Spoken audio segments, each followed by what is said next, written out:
The Jeopardy Room with Stacy Keach as your narrator was adapted for radio by Dennis Etchison and written for The Twilight Zone by Rod Serling. Heard in the cast were Yasin Piyankov, Jamie Vann, Terry Berner, Katrina Lenk, Ned Noyes, Anna Sverutza, and Lisa Dotson. To learn more about the Twilight Zone radio dramas and to obtain audio cassettes and CDs of these programs, visit our website at twilightzoneradio.com. The producers of The Twilight Zone wish to thank CBS Enterprises, Carol Serling, Dennis Etchison, Dick Brescia Associates, Claire Simon Casting, Terry Jennings, XM Satellite Radio, Sirius Satellite Radio, our sponsors, and our radio affiliates for helping make this series possible. This copyrighted radio series is produced and directed by Carl Amari and Roger Wolski for Falcon Picture Group. Doug James speaking.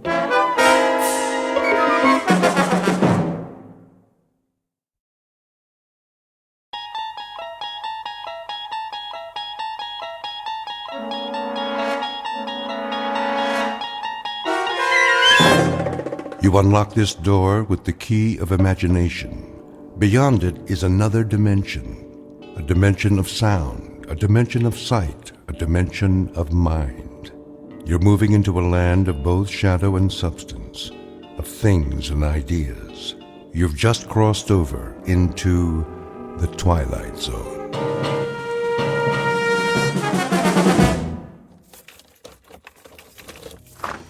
Here is your room, gentlemen. Thank you. I'll turn on the lamp. Leave it off for now. As you wish.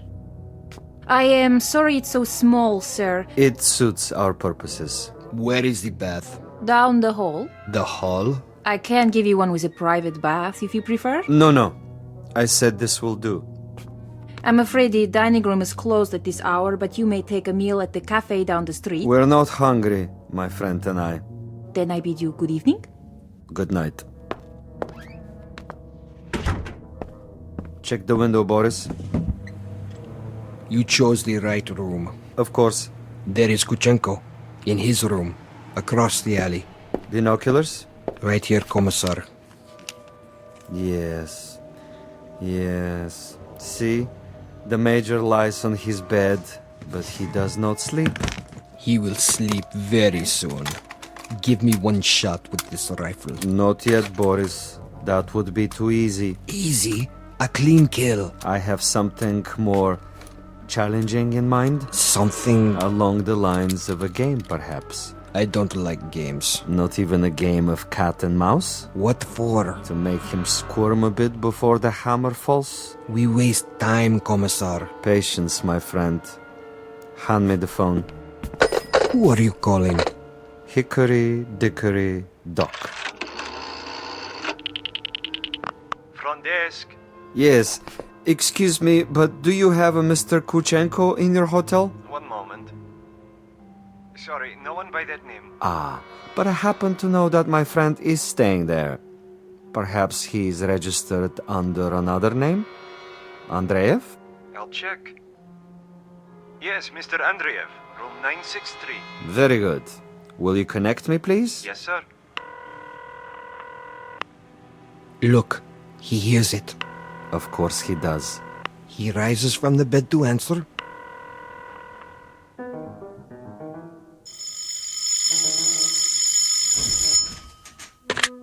Yes? This is Major Kuchenko. Hello? Major? Are you there? Major?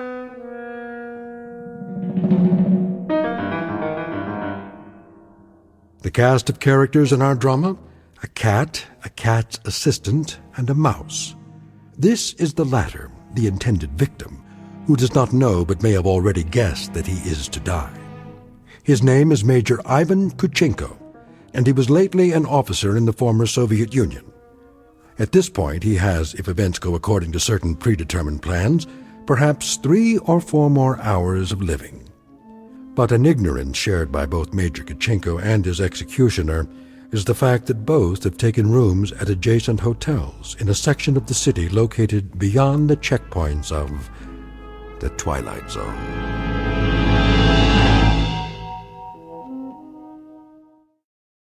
And now, The Twilight Zone and our story, The Jeopardy Room, with Stacy Keach as your narrator. This is Major Kuchenko? Who is calling? Major Kuchenko, you don't know me, Who is this? but I have heard of your recent arrival here. You have the wrong number. And I wanted you to know that you have friends in this city. Friends, you say. And they would be... Good friends, Major. Staunch friends. I know no one in this city. May I impose upon you to remain in your room for a little bit? Your friends will make themselves known. And who is this speaking? Is this a friend also? A good friend, Major. Not known to you yet, perhaps, but soon to become acquainted. And why must I... stay in my room? We'll be making contact with you very shortly. For what purpose? Your welfare. Your well-being is our deepest concern, Major. Now, Commissar. Not yet, Boris.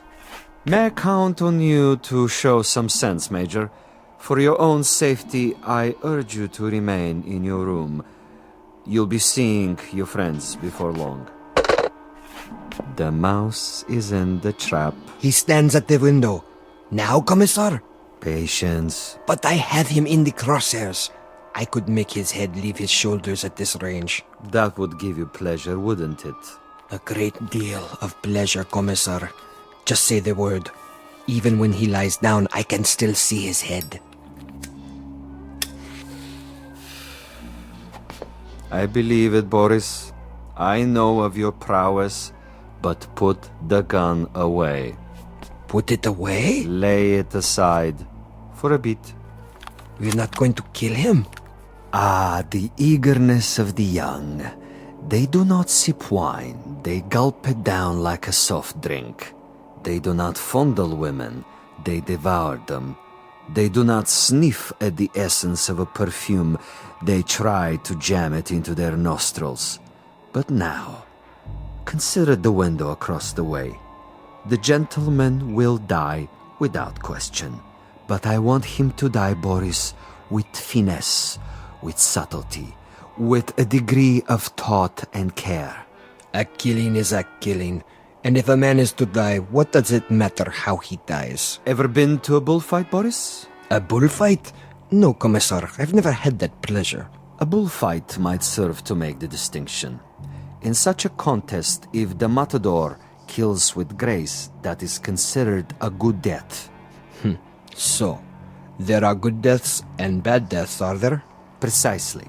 There is death with art, and there is the death of the butcher. You, Boris, are a butcher. Now, that is an honorable profession of great usefulness, but I'm an artist. Oh, you will have a death tonight, within a few hours. But when it is over, we will have killed with artistry, Boris. Not with a meat cleaver or an explosive bullet or any other of the butcher's tools. This death will be like a ballet.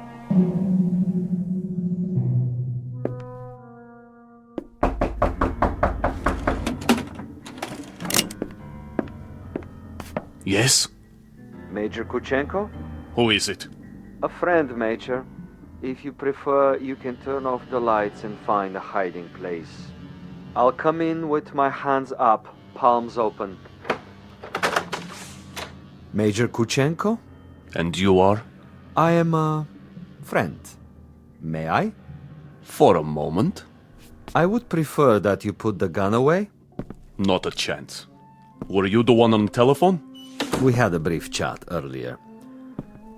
Quite a place you have here. Who occupied it before you? A rat? I have no luxury of choices. Indeed not. In this respect, you are a very poor man of late. However, you have a bed, you have some pictures on the wall, and the floor without so much as a throw rug. An adequate accommodation, and a view of a brick building alongside. I suppose there are worse places to spend an evening, Major? I know. I've been to many of them. Indeed you have. Siberia is cold this time of year, is it not, Major? I'm told it's a most uncomfortable climate. You've been told quite correctly. It's a freezing jungle. A freezing jungle. Marvelous. Lovely imagery. Siberia is a freezing jungle. It was. When it was part of the Union. You make reference, of course, to the people who inhabited it. I make reference to some people. Those who were in charge of that private resort. It must have been unpleasant for you? At least sufficiently unpleasant to motivate you to renounce your native land and try to seek asylum elsewhere? For a time. Asylum is no longer necessary under the new regime. But of course the old ways die hard. Some of the same people remain in charge, and they might be concerned about their public perception in this new world. To the victors go the spoils, and that includes access to certain, let us say, sensitive information? I don't know what you're talking about. Really? But I think you do. You were a political prisoner. You served a term of 12 years. You escaped and you moved quickly when the borders were opened.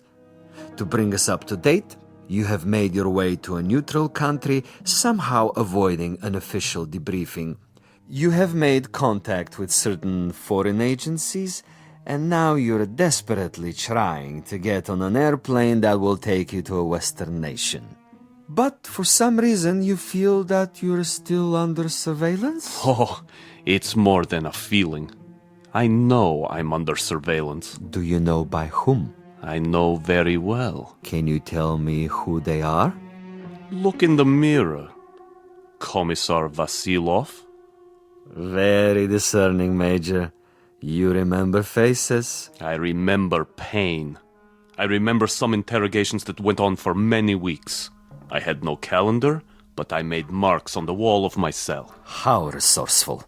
I remember one particular man who smoked Balkan cigarettes in a long holder and stood in the corner of the room, smiling and nodding, making jokes, while I went from agony to agony. So, Major, now we may dispense with the amenities.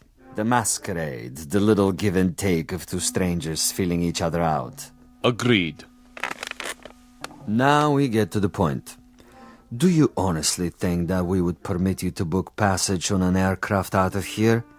That would be quite impossible. As a former member of the military, even as far back as 12 years ago, you have information that we would find embarrassing were it to be released elsewhere. Why, if the government we worked for no longer exists? Because the new government contains many of the same players reshuffled into different positions, and they have their new careers to consider. Consequently, Major, it is not to our advantage that you leave. It would, of course, be simpler and more convenient if you accompany me back to our embassy. I am sick, tired, and torn, Vasilov.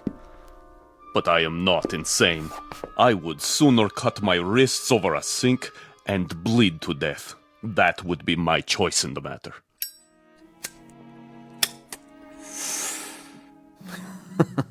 You surely can't be serious, Major. I'm rather a connoisseur of the several hundred ways for a man to depart the earth. And you can believe me when I tell you the cutting of the wrist is not a particularly felicitous modus operandi.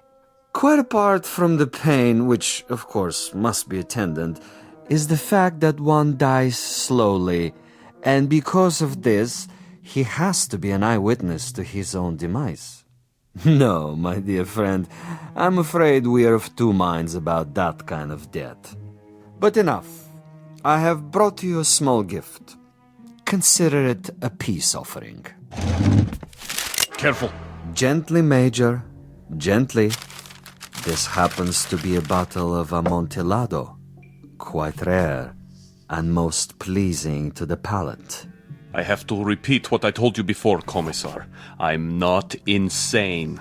I'm quite aware of what would happen to me if I drank any of that. Why, Major? I'm disappointed in you. With your kind indulgence, allow me to use your own water glasses. If you assume this is to be cyanide or some other poison, you're quite wrong. Am I? Undoubtedly. You see, I don't share your death wish. I'm a healthy man with excellent expectations as to my longevity. No, indeed, Major. I was about to propose a social drink. The two of us. I'll drink first, and then you. Satisfactory? Such ritual, Commissar. Such tribal rites. Yet you have only one purpose with me. Why don't you get it over with? If you're trying to disarm me and make me get rid of this pistol, it'll take more than a social wine. Indeed, Major. Now, as to my business with you, we both know what that is. Go ahead and say it. Very well. I'm to see that you're dead by tomorrow morning. Is that plain enough? Quite plain. And you shall be, Major. With a degree of immodesty, I can say that I've killed 800 times you. But I've done it, Major, with subtlety, with originality, with ingenuity. I'm the last of the imaginative assassins, an artist of the profession, as it were. Excellent. Flavor. Bouquet, just the proper dryness. Really quite an exceptional wine. Join me, Major? And now? And now I will tell you something else.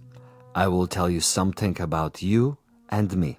Please. You, Major, are a malcontent, a genuine curiosity, a rebel with no cause to speak of. You have to go to prison camps, to interrogation centers, or hide in filthy little rooms. You can never accept that which is ordained. And you? I, on the other hand, am a survivor. I adapt to my situation. I haven't a large salary, and my job, at least the way it's laid out, is a rather dull one. Finding defectors and traitors and subversives and doing away with them. Now, I could do that with a high-powered rifle. I could do it with a homemade bomb. But I choose to exercise imagination and taste. In your case... In my case? In your case, I choose to prolong the game. And in the process of this prolongation, I've come up with what I think is a most bizarre and novel method of execution. One designed especially to challenge your talents. For we are worthy adversaries, you and I. I feel weak. I feel... Tell me what you feel, Major. Exactly. I want to know. Why, you monster. You drugged me after all. Indeed I have. And that poses an interesting question, doesn't it? How is it that we both can drink of the same wine, and yet I'm unaffected? Isn't that an interesting question, Major? Major?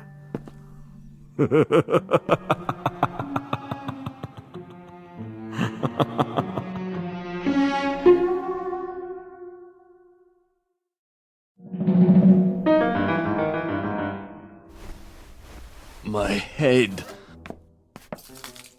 He's gone. But I'm still alive.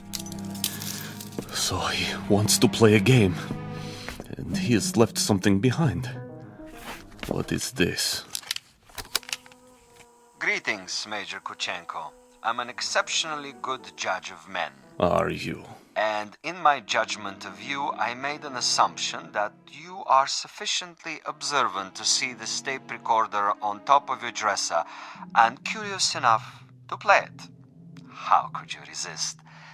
This will also suggest to what complicated ends I'm willing to go to make a simple execution different and imaginative. First of all, to clear up one point. You may remember our discussion. Before I left you, I proposed a question. Isn't it odd that we both drank of the same wine, and how different the effect? Isn't it odd? Really quite incredible and bizarre. How can it be? In all honesty, Major, how do you explain it? Go ahead. I'm listening. You... Perhaps you have figured it out already.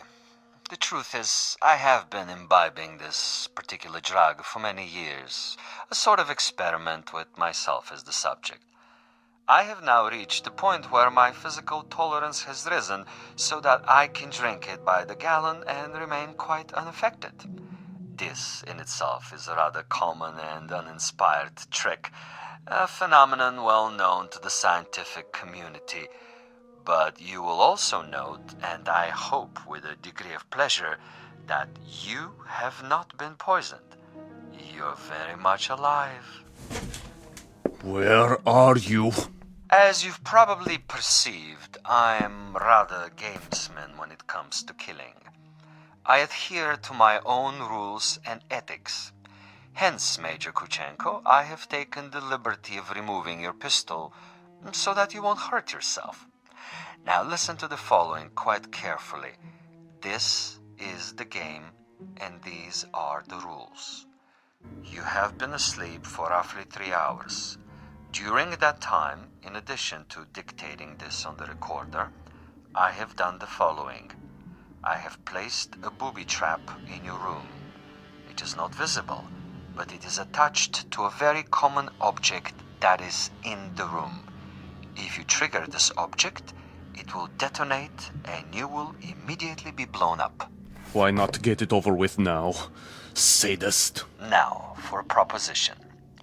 If during the next 3 hours you are able to find this booby trap and cut the wire, you will be permitted to leave the room alive and unharmed. This is a guarantee. You have my word on it. Your word. But the following conditions are of the essence, Major. You must actively search for this booby trap and you must find it and render it inactive. It goes without saying that, as of this moment, you are being observed. How? Attempt to turn out the lights and you will be shot. The moment you stop an active search, should you refuse to play the game, you will also be shot. If you are unable to find the trap within 3 hours or attempt to leave the room at any point during that time, I am afraid the same conditions apply. You will receive a bullet in the head. So there you have it, Major. Find the booby trap, cut its wires, and you're free. Fail to find it, or fail to look for it, you're dead. Look for it, find it, but fail to recognize it, you're also dead. Needless to say, Major Kuchenko, it is this latter occurrence that I rather expect and look forward to. As a fellow expert in tricks and deception, I think you will admit this situation has its own special imaginative quality.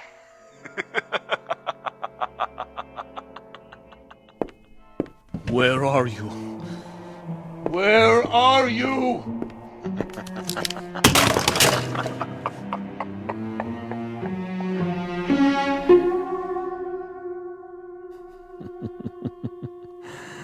Over here, Major. Just across the way. So near and yet so far. Can't you see me? Doesn't the light reflect in my binoculars? Look, Major. Please look.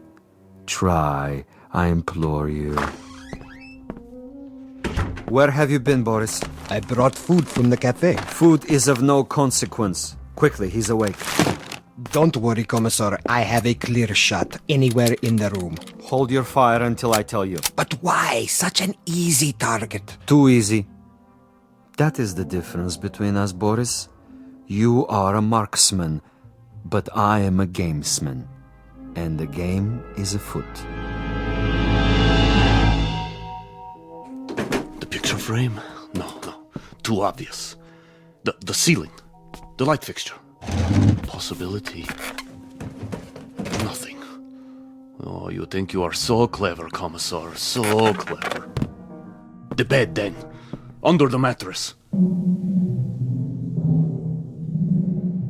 The bed springs? It might be. Not the chair, though. Still possible. Where? That would be telling. Go ahead and eat, Boris, before it gets cold. He's busy with the hunt for now.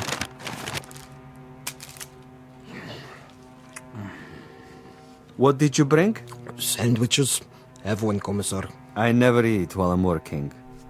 I'm like an athlete, Boris. Food is a distraction. Food is good. It makes one sluggish, affects the concentration. The morning will come soon enough. Over here, Kuchenko, just across the alley.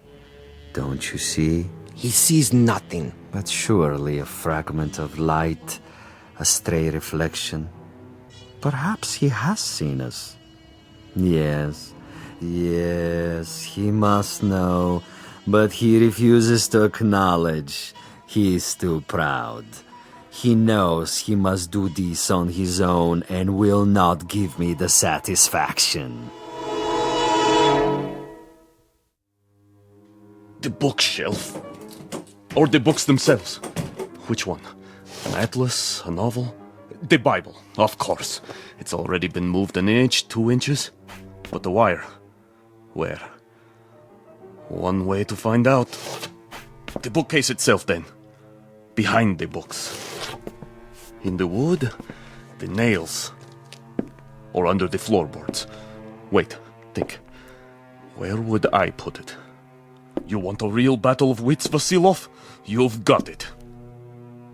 Think. 4 walls. Ceiling. Light fixture. Floor. A picture. Bed with frame. Box springs. Mattress. Headboard. A night table. Bookshelf. Dresser. Window. Desk. First the drawers. The top one. Slowly.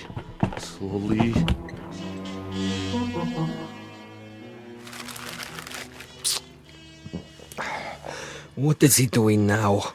The desk. He's down on his hands and knees removing the 2 bottom drawers so he can see what's under the top one. Bravo, Major. Good thinking. Is that where you put it? The possibility exists. Look at him, glistening like a mackerel. He stops to wipe the sweat from his eyes. And? And now he looks under the top drawer, crawling on his back. Yes! I think he's got it. Let me kill him. Don't be a fool. There are rules. Now he sees a length of wire. He grasps it between his fingertips very, very carefully, and he has removed it. Something is wrong with the bomb? I doubt it. Then it was not in the drawer? Oh, there is a piece of coat hanger I placed there. A decoy. A drawer would be common, uninspired. And I'm not, you'll forgive the modesty, a common executioner. Where is it, Commissar? In a most ingenious place. Really, quite an ingenious place. Not in the books, the desk, the mattress. Think of another common object in that room, Boris. I have it. Yes? The doorknob. Interesting idea. Then where? I'd rather not tell you at the moment, Boris. I think you'll enjoy the next few minutes more if you share the Major's ignorance. You seem very sure. Sure? That he'll find the trap. You take a risk. Not at all. That's not what I'm sure of. That is to say, I'm reasonably sure he'll find it, given his mental capacity, but he'll find it too late. He's looking toward us. But he can't see us. It's quite dark in here, and it wouldn't matter if he did see us. Now he's returning to the table. You're getting warm, my young friend. The ashtray. Extremely warm, but not hot. Where then? Please, Commissar, please tell me. Take the glasses. What do you see? He stands over the telephone. He is reaching out. Hot now, Boris. Extremely hot. Oh, he has picked it up. I thought for a minute there, You thought what? the telephone. Precisely. The telephone. But he just lifted the receiver. Indeed. He lifted the receiver to call out. If, on the other hand, the Major's telephone were to ring and he were to answer it, That's it, isn't it? If he picks up the phone after it rings... you have it now, my friend. When the Major's phone rings and he answers it, I have placed a tiny bottle of nitroglycerin inside the mechanism. The explosion will only occur after the ring and the lifting of the receiver, at which point the electrical contact will be made, and Major Kuchenko will not even have time to say hello. But what if no one calls? Oh, someone will. I promise you, someone will.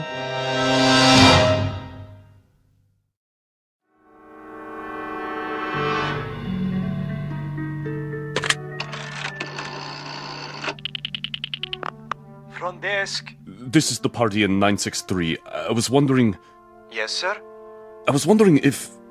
if you might have the number of another hotel. Another hotel? The one next door, across the alley. That would be the Grand. You can find it in the directory, in the table by your bed. Dial 9 first, then the number. I see. Thank you. Vasilov? I know you're there, Vasilov. The game is not over yet. Do you have the time, Boris? What? The time. 10 minutes to 5. Almost done, Commissar. He's tried almost everything. He has 10 more minutes. Hadn't I best go over there now and finish it? No, my young friend. That would be impetuous. It would also be a bit embarrassing if someone were to see you. At this hour, the streets are empty. Quite apart from the fact that I wanted this to be imaginative, I also wanted subtlety. I should like our quarry to die in his room without our being there. Opportunity is running out. Then I do believe that it's time to, shall we say, accelerate the process?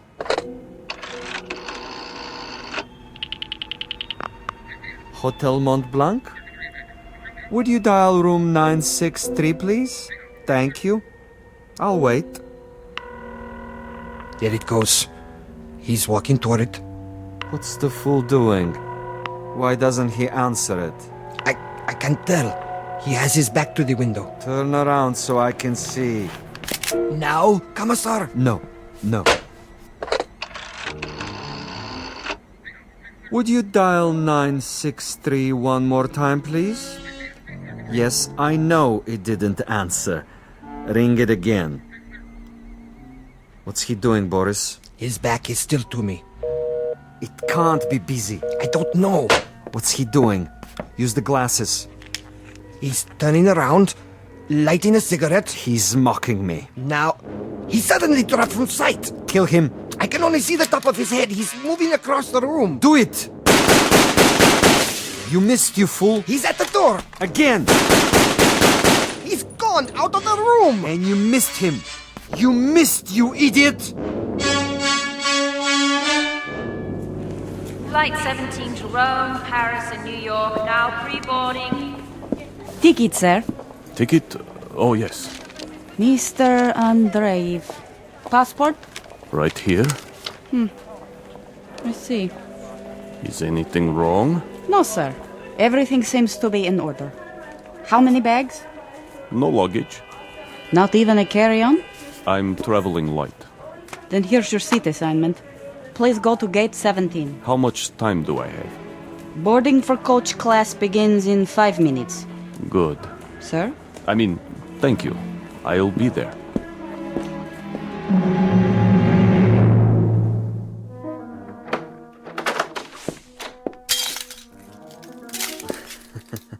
What a mess he left behind. Like a pigsty. He tore the bed apart and the furniture. Oh, just look. Oh, even my poor little tape recorder. Commissar, Yes, Boris? it would have been better, wouldn't it, What would? if I had taken his head off in the first place? You mean if we had slaughtered him like an animal? I love your style, Boris. You should have been a pig farmer. Our man would have been dead by now. He would have been dead if we had beaten him to death with mallets too. But anyone can die that way. And any stupid, insensitive fool can kill that way. No, this is a man of quality, with a resourceful mind, similar, you might say, to his executioner. He deserves a better ending, as do I. But that's all right. I have time. I'll get him in the next city, now that I know my adversary. We will be able to track him? Most certainly. The old network still functions, though in a much different way. I have the same contacts, no matter what they now call themselves. Importers, exporters, businessmen of various stripes, here and abroad. It's marvelous, you know? Really marvelous. Think of the possibilities. Other, even more ingenious methods of doing away with Kuchenko and his kind. I still think we should have chased him. Not at all. He would have gotten away. And even if he hadn't, it would mean that a thick-headed clod like you is more efficient than I. And this I reject, Boris. This I reject in toto. Look at this. A bottle of wine. I can only find one glass. Throw it away. One drink, Commissar. I said no. But there is more than half left. This is not for you. But why? Do you know much about Amontillado? I know about vodka. Of course, you and all the other potato growers. Give me the glass. Here. Believe me, it wouldn't agree with you. It's an acquired taste. Yes, Commissar. If you say so. I say so. There are some secrets that you're not ready to learn. But in time, Boris. In time. For now, I need you awake and alert. That's right. I do what you say, as always. But so far, your methods are not very effective. The men who pay us, they will not be impressed. And you will make a report? Only I can do that. I am the one they listen to. I can request another assignment. You're free to do so. Until then, I take no further orders from you.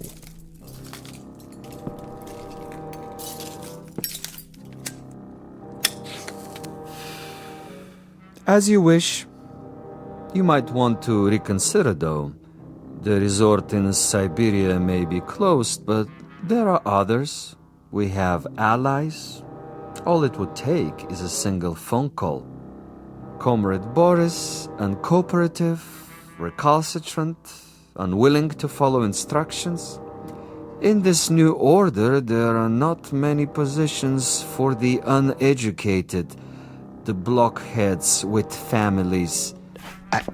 Yes? Well, You want to say something? I withdraw my complaint. What's that? I didn't hear you. I am tired, Commissar. I say many things when I am tired. You wish to apologize?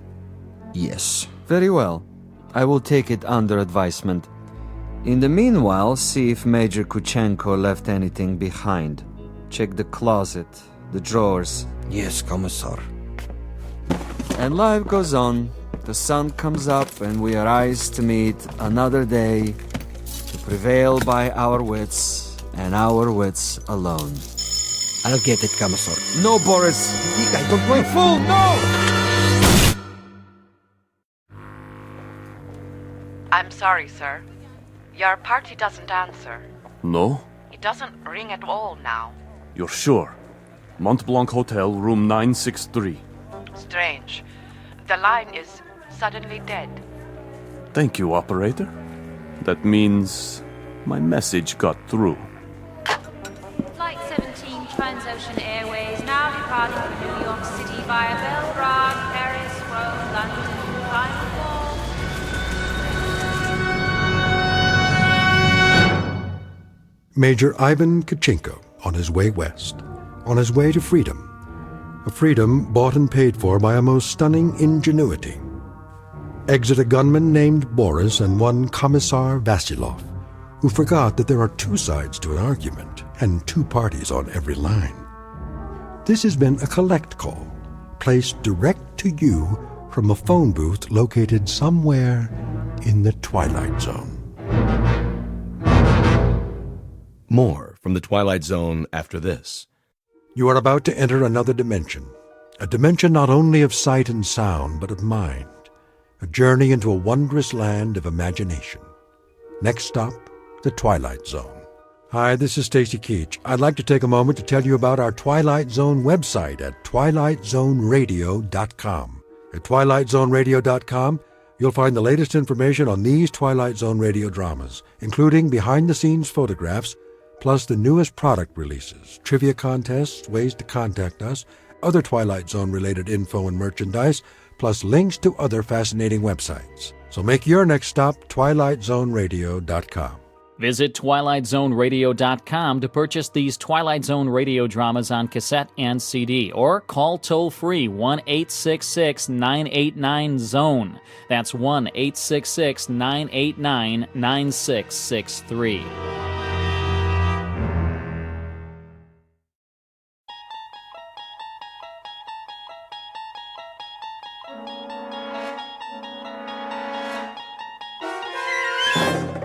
You're entering another dimension, beyond any limits known to man. This is the universe of imagination, a wondrous land of brave new stories from the far reaches of space and time. So fasten your seatbelt. There's the signpost up ahead. Your next stop, the Twilight Zone.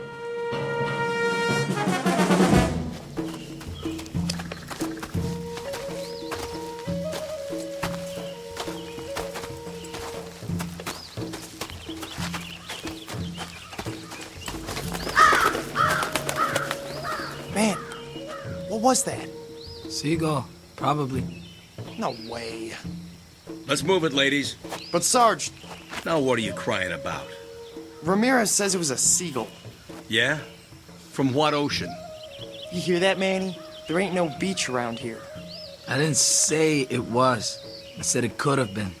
It was big and black, and seagulls ain't black. Maybe it was a chicken.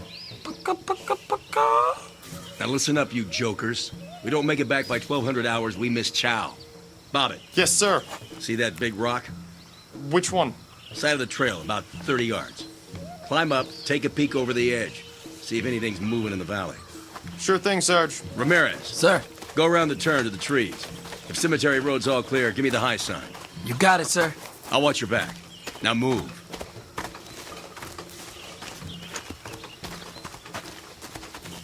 Sarge wants to take a break. What about us? This ain't no democracy. You hear that? Artillery. Could have been thunder. I don't see any clouds. You see any clouds? The weather's crazy around here. The enemy's 5 kilometers away. That's what headquarters says. Why would they lie? So we don't turn, tail, and run. I ain't no chicken. Well, let's find out. You got the glasses? Right here. There's the rock. Go over and take a look-see. And keep your head down. Here goes nothing.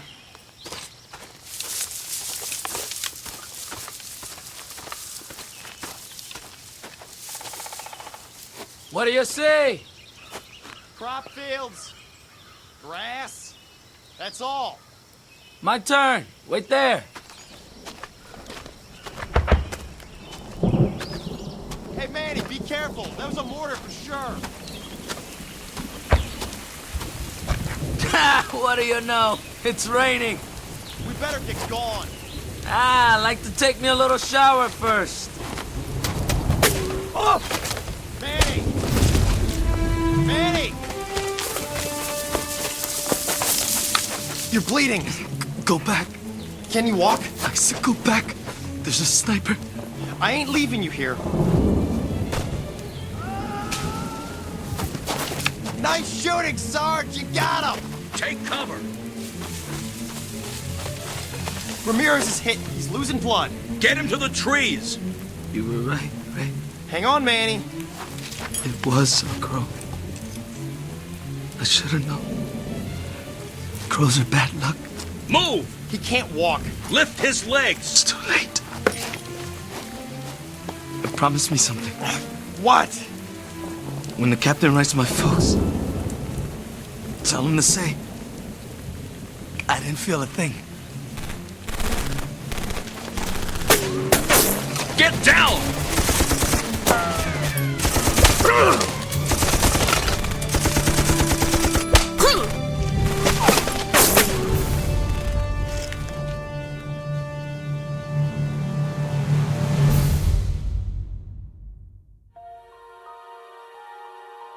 3 men on patrol, a mile from camp.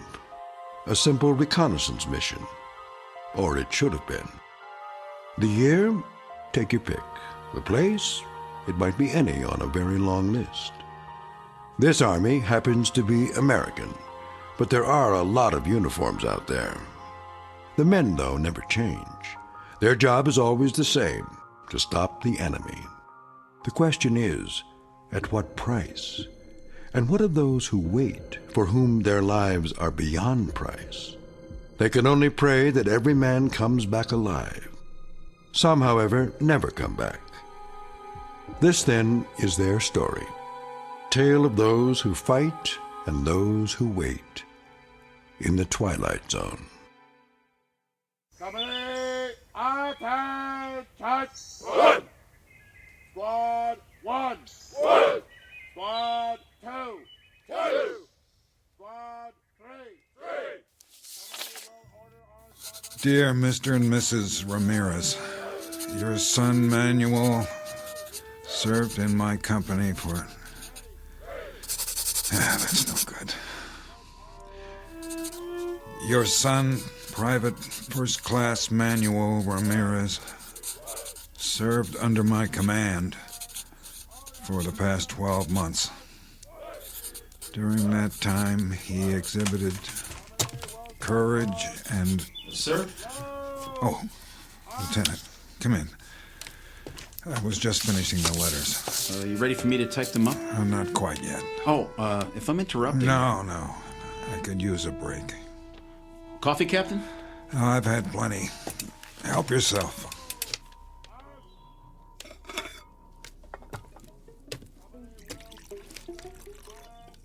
How many is it now? What? The letters. Too many. One for every man we've lost. I always thought... What's that, Eddings? Isn't it the Pentagon's job to... Officially, yes. Then why... They were under my command. That makes it my responsibility. I see. Every one was somebody's son, or husband, or brother. They deserve more than a form letter. Frankly, sir, I don't know how you do it. Sitting here, writing? That's the easy part. Just the same time, I've been meaning to thank you. For what? I'm only the typist. Something I was never very good at. How many to go this morning? I've written Miller's family, Bobbitt's. Rough drafts, at least. That leaves Ramirez. I'd hope to have them done before the truck gets here. Well, you can always dictate. That wouldn't work. Why not? I'm pretty fast. I know you are, but I seem to be running out of words. At least the kind that mean anything. Well, let's give it a shot, sir. If you draw a blank, I'll make suggestions, and then I'll read it back. You have final say, of course. I'm afraid I'd drive you crazy. I tell you, we can do it. Just sit me down, give me some paper. You don't know what you're in for. All right. Okay. Ready when you are, sir. This is what I have so far. Dear Mr. and Mrs. Ramirez, your son, Private First Class Manuel Ramirez, served under my command for the past 12 months. During that time, he exhibited courage and, dedication? Good. It was on the tip of your tongue, sir. I don't know what's wrong with me. Nothing's wrong with you. The fact that you took the time to write, believe me, Captain, that says a lot. His loyalty and motivation were an example to the entire company. It is therefore with the deepest regret that I write today to inform you.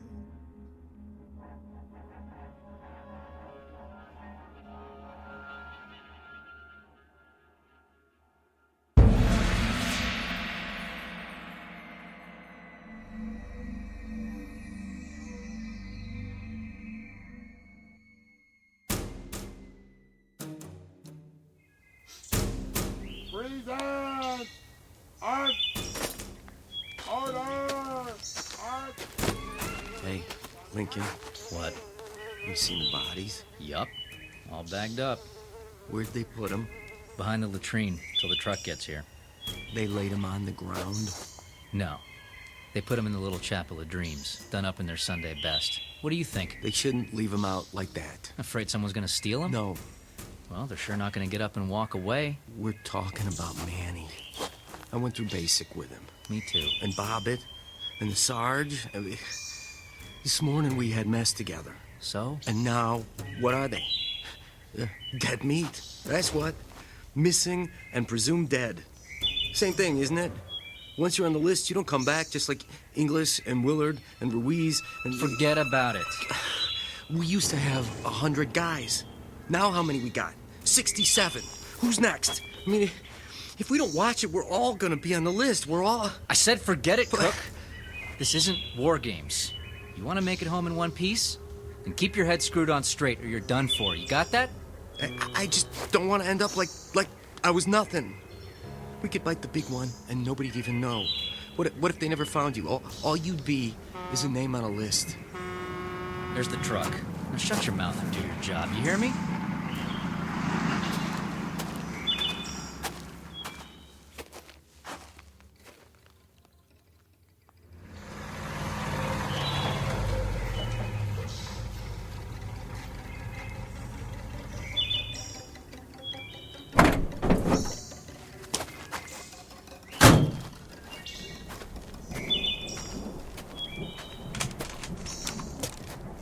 Gorman? Captain? How are things at battalion headquarters? 5 by 5, sir. Can't complain. How nice for you. The general says he got another pickup. How many this time? 3. Cemetery Road? That's right. No mystery why they call it that. No, there's not. Here's the paperwork, Sergeant, plus the letters for stateside. No problem. Pull the truck over there. Lincoln, you and Cook, load them up. Make sure they're tied down securely. Yes, sir. Well, I better get going while it's still light. They say there's a storm coming in. Gorman? Sir? Keep your eyes open on the road back. Sure will. No sweat, though. It's secure. Now, that can change. Yes, sir. I guess it can. That man's always on the move. Better than sitting in one place. Stop by my quarters for a minute, will you, Tom? I want your opinion on something.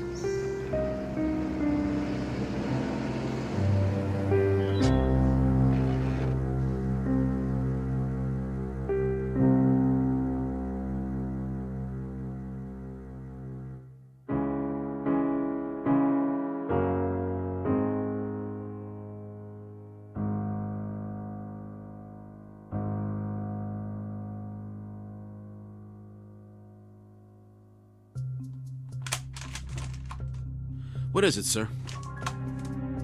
Take a look at this. A map of the mountain? And the surrounding area. Now, here's our position. The black circle to the north belongs to the enemy. Roughly everything from there to there. How roughly? The last flyover was 8 days ago. When's the chopper go up again? It's hard to say.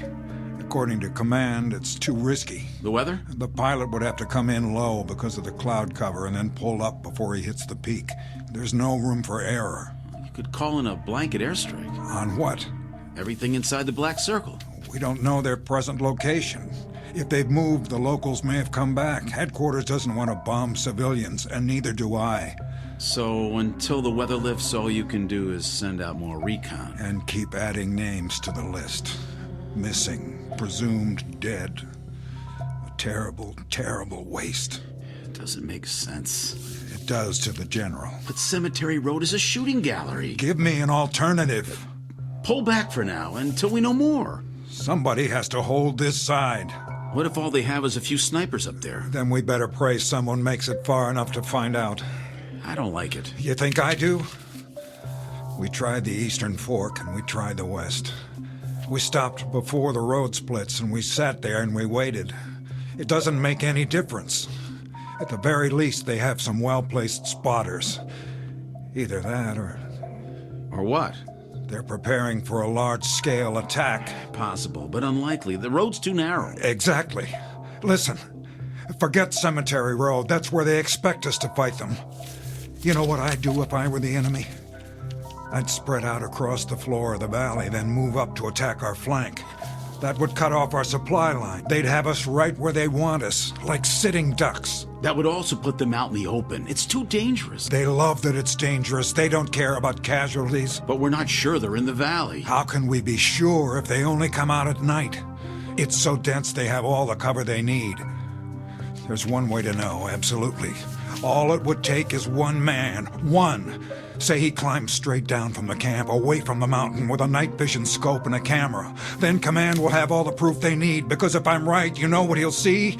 The entire floor of the valley alive in the dark, like ants moving leaves. It just might work.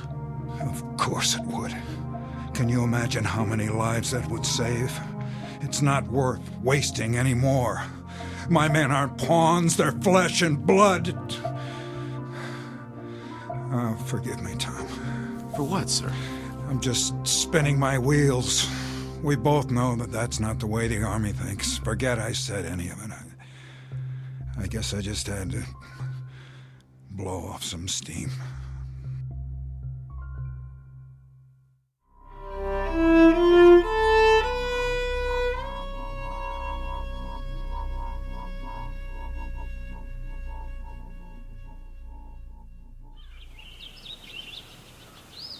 That ain't the way that women are over here. They have women here?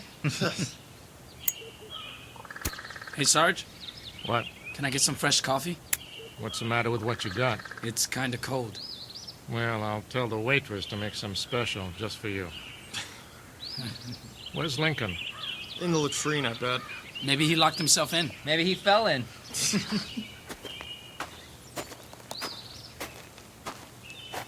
Well, it's about time. Sorry I'm late, Sarge.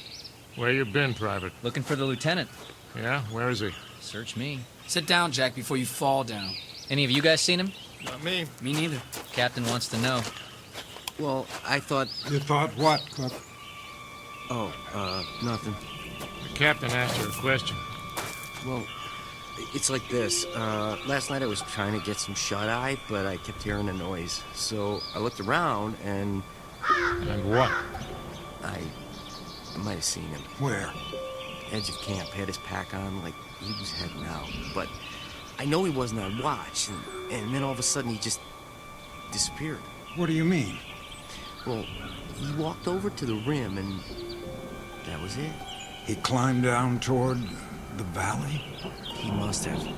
We're talking about Lieutenant Eddings. Yes, sir. You saw him do that. It sure looked like him. Why wasn't I informed? First I heard about it, Captain. You did a head count this morning? All here, except for the lieutenant. I thought he was helping you. The valley's off limits. You knew that, didn't you, Private? I figured he was going to do some stargazing. Why would you think that? He was carrying his night vision scope, which was funny because there weren't no stars. You know how the clouds are, so think you can't see the moon? Sergeant Lowe. Sir. I want you to put together a search party. Right away. And don't show your faces back here until you've found him. Are we clear? Redmond, Trulick, Hernandez, you heard the captain. Grab your gear. Yes, sir. All right. Come on, boss.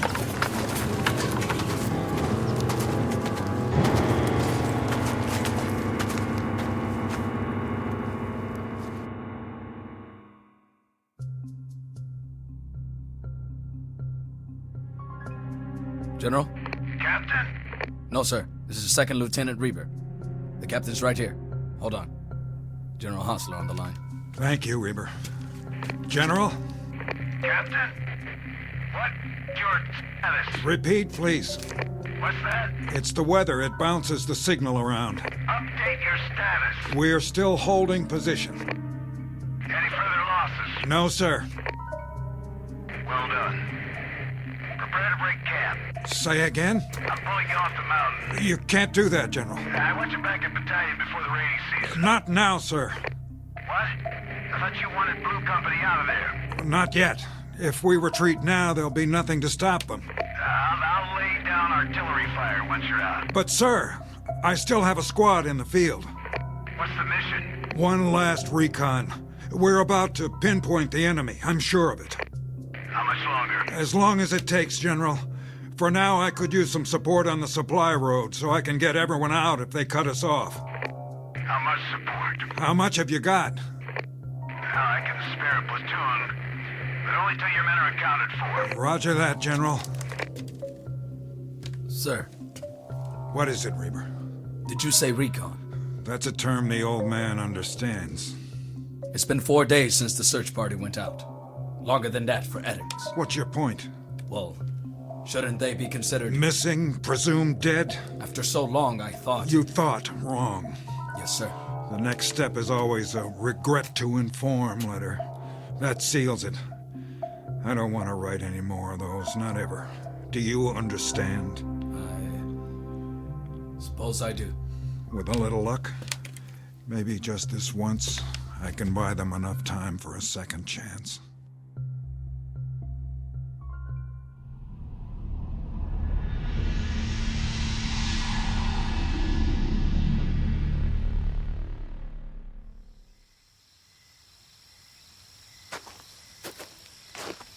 Evening, Captain. Hello, Reaver. Where's the new platoon? Back by the supply road, cleaning their weapons. What do you think of them? They look like they'd shoot anything that moves. That's the problem. Then you're not going to send any of them down? With 5 of my men still out? Not unless I have to. No sign of them? Not yet.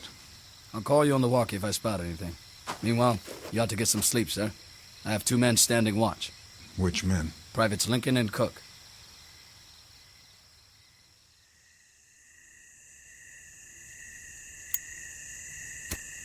Hey, watch it. What's the matter? Somebody might see you. Like who? Somebody out there. Oh yeah, I forgot. The boogeyman? You want one? Nope. Might help calm you down. I don't need to calm down. Maybe you do, boy. All I need to do is fast forward my butt out of here before... What was that? The wind. There ain't no wind tonight. Maybe you're hearing things. Douse the cigarette, soldier. Evening, Captain. You know better than to light up out in the open. Sir, yes, sir. Anything to report? Nothing, sir. No movement down below? Not as such. You seem uncertain. Well, sir, you know how your eyes can play tricks on you. If you're scared of the dark. Are you? Heck no. I always said the nighttime was the bright time. You know, Draco the Dragon. I don't believe I've had the pleasure. Oh, well, I used to look at the stars when I was a kid. Had me a map that showed the constellations. Big Dipper, Little Dipper, Belt of Orion. I know them all. Plus, the meteor showers, where they was gonna be. I just lay out in the backyard and wait. Zip, there goes another one. Sometimes I'd make a wish. Of course, the stars look different here. Art? Yeah. The captain doesn't want to hear your life story. Quiet. Huh? What was that? I didn't hear anything. Let's have a look with the glasses. You see something? I'm not sure. What was it? Some sort of movement in the tall grass. Yeah? Reaver? Yes, sir. I'm going down the side for a look around. Wait, sir. It may be nothing. I'll send some men. Negative. But, Captain... No one else. Not this time. Stand by. We'll go with you. No. Maybe the captain's right. He can't go alone. Cover me from here. But, Captain... And don't shoot any uniform that might be one of ours. Here. Use my glasses.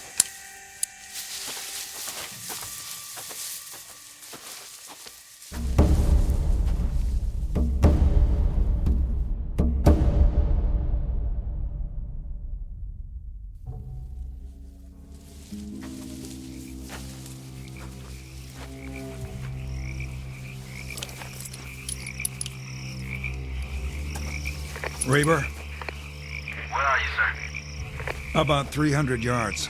I can still see the camp. What else? Brush. Some trees on the ridge. Sir, we can do a sweep in the morning. Not on your life, or anyone else's. Captain, please. Hold on. What is it? Wait. Hear that? You're breaking up. The storm's coming.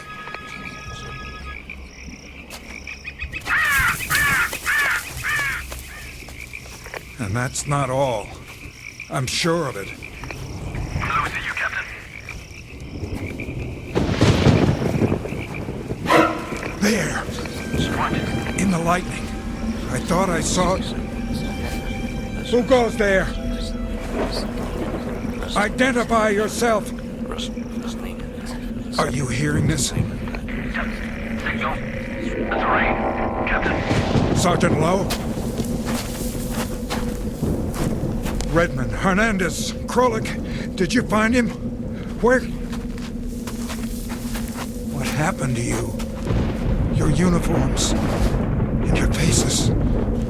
Sergeant, why don't you answer? Bring your men in. That's an order. Who's that behind you? Tom?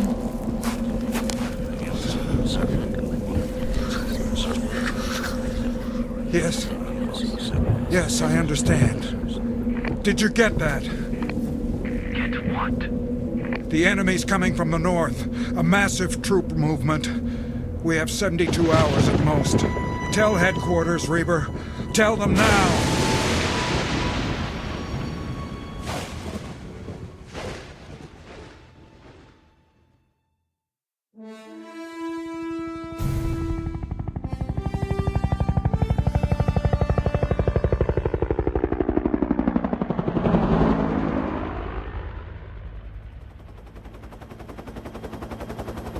The storm's moved on. About time. Visibility good, sir. The mountain's straight ahead. Take it higher. You sure? Yeah, today we're flying over the peak. Well, I guess it's okay if we can see it.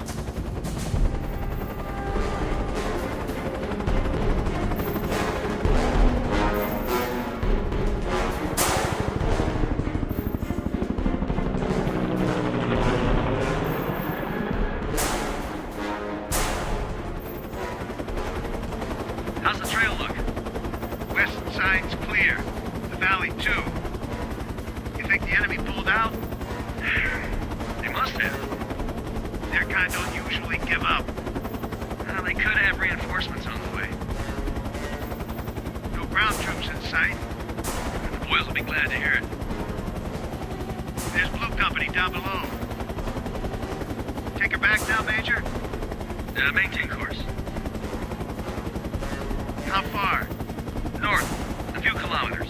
General's orders. How come? You think there's more coming? That's what we're going to find out. Increase altitude.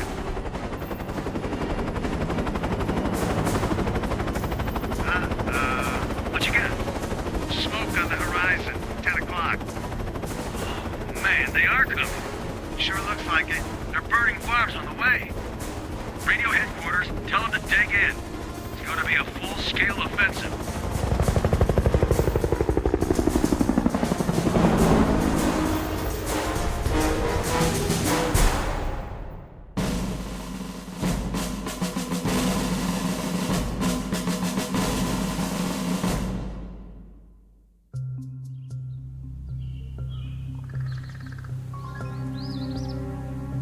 Jack, Yeah, you seen the captain?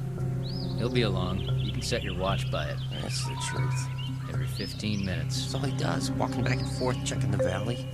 Sentries ain't good enough for him. Still nothing down there. Then why aren't we moving out? Ask him yourself. Here he comes. Private Cook. Yes, sir? Report. Big fat zero.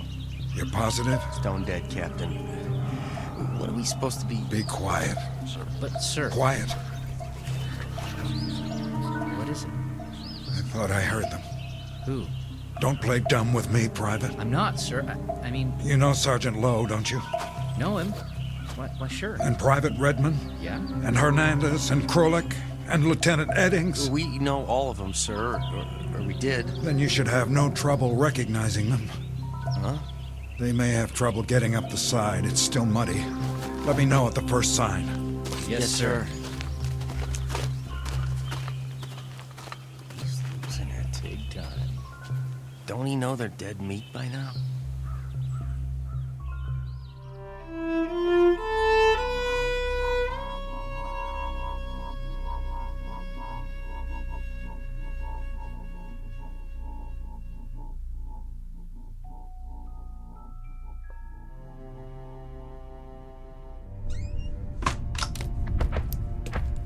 I don't have time. This won't take long, Captain. I just need a word with you. What's this about? If you wouldn't mind sitting down for a minute. I have to get back to my watch. With all due respect, sir, we're running out of time. There's a big push coming from the north. We have aerial confirmation. Yeah, just as they said. Who? The men in the field. You heard them yourself. Sorry. I didn't. Afraid all I could hear was static. But you saw them. I don't know what I saw. When in the grass... Does wind have the ability to speak? Captain, all I know is... We have to break camp now, before sundown. The trucks from battalion are on the way. It's too soon. The order comes from the general himself. I'm still in command. Sir, you don't have a choice. We need to hold the perimeter. In a few hours, there'll be infantry here, plus heavy artillery. They won't need us. I can't leave. My men. There are 62 other men whose lives depend on it. 67. 5 of whom are now missing and presumed dead. Isn't that true? I saw them. What did you see? Shadows? It was too dark. There was lightning.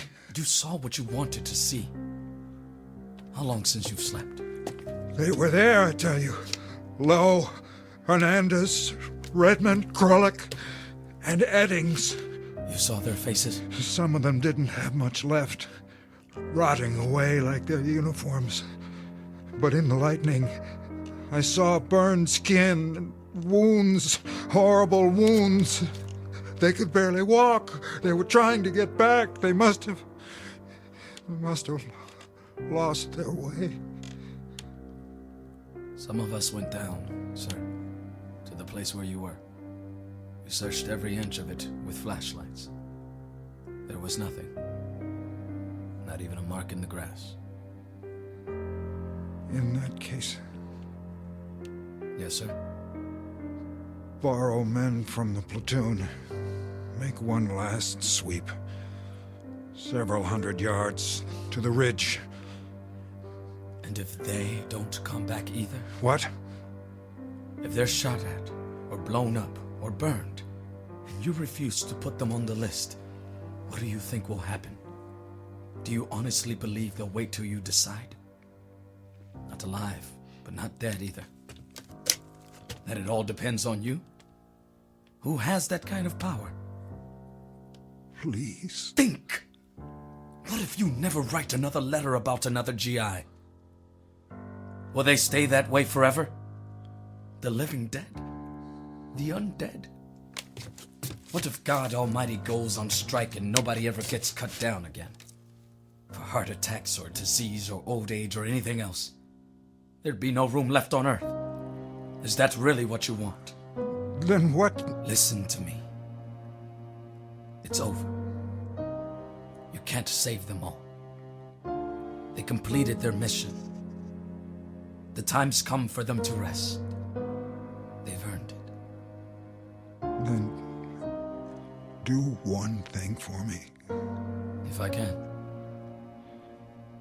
Pray for them, Reaper. For the ones who didn't make it back.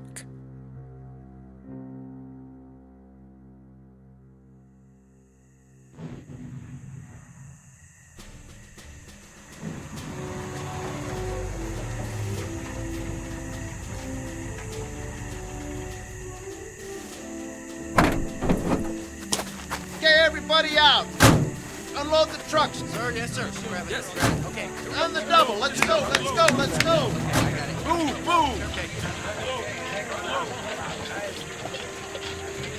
Go Norman.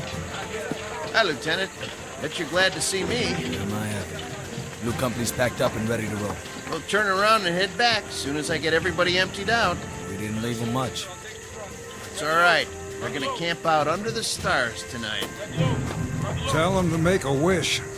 Sir, you're in the first vehicle, front seat. Thank you, Sergeant. How many men? 62. Exactly. See you at headquarters, Captain. Reber?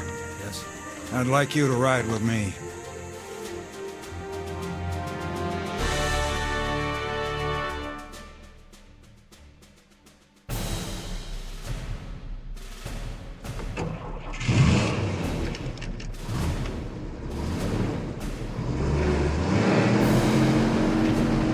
Now don't mind the road. It was made for cows and farmers. You're doing fine, Gorman. I got a thermos full of coffee if you want. No, thank you. Maybe just a drop. Knock yourself out.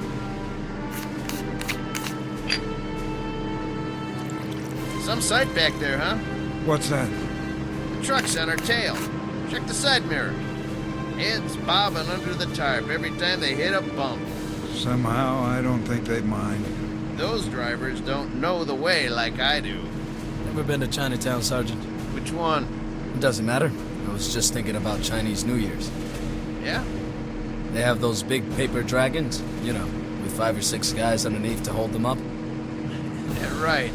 That's what all these trucks remind me of. Only here it's canvas instead of paper. And there's a whole lot of guys. Look at them back there. Heads bouncing up and down. They're not sure where they're going. Lieutenant. Yes, sir. When we get back to battalion, I've got a lot of things to catch up on. You wouldn't by any chance know how to work a typewriter. Can't say that I do, Captain, but I can give it a try.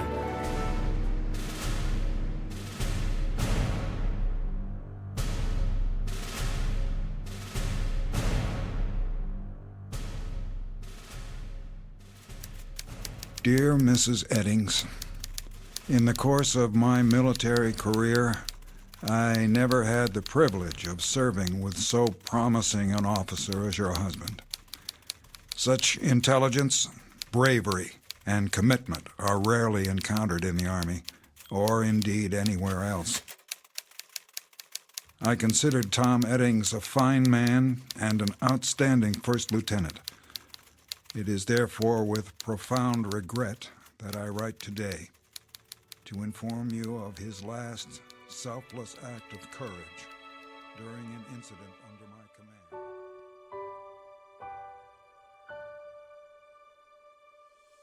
command. Incident on a Mountainside.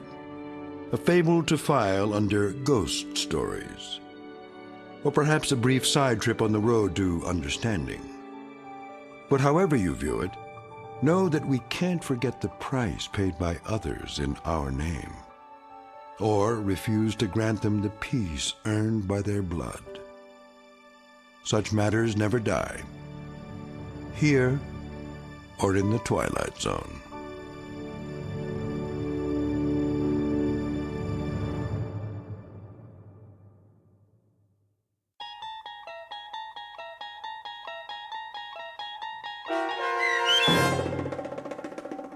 Missing, Presumed Dead, starring Danny Goldring, with Stacy Keach as your narrator, was written for The Twilight Zone by Dennis Etchison. Heard in the cast were Jeff Lupetin, Edgar Miguel Sanchez, Gary Tiedemann, Kurt Nabik, Patrick Cerny, Doug James, David Darlow, Joby Cerny, and Norm Woodell. The producers of The Twilight Zone wish to thank CBS Enterprises and the Rod Serling Estate for making this series possible. This copyrighted radio series is produced and directed by Carl Amari for Falcon Picture Group. Sound design, custom Foley effects, recording, and editing are produced in the Cerny American Sound to Picture Theater by sound designers Craig Lee, Bob Benson, and Tim Cerny. Music for The Twilight Zone is provided by CBS and American Music Incorporated, New York. To learn more about the Twilight Zone radio dramas and to download episodes, including 6 free episodes on our homepage, visit our official website at twilightzoneradio.com. Doug James speaking.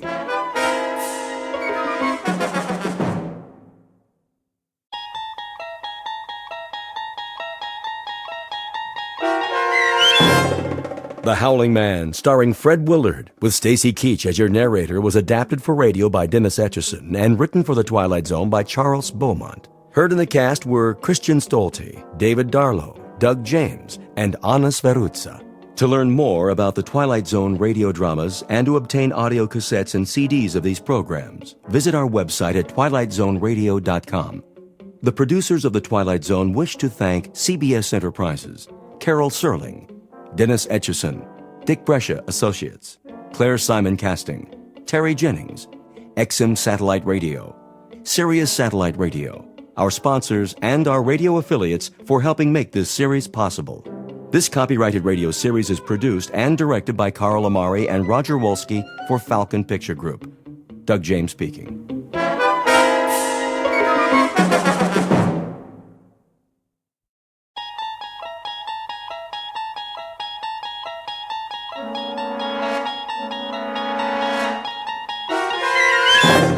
You're traveling through another dimension.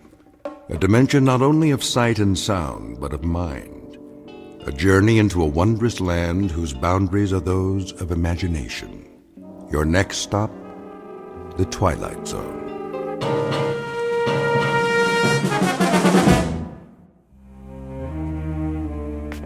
Thank you, Mrs. Dunphy. I'll be back shortly.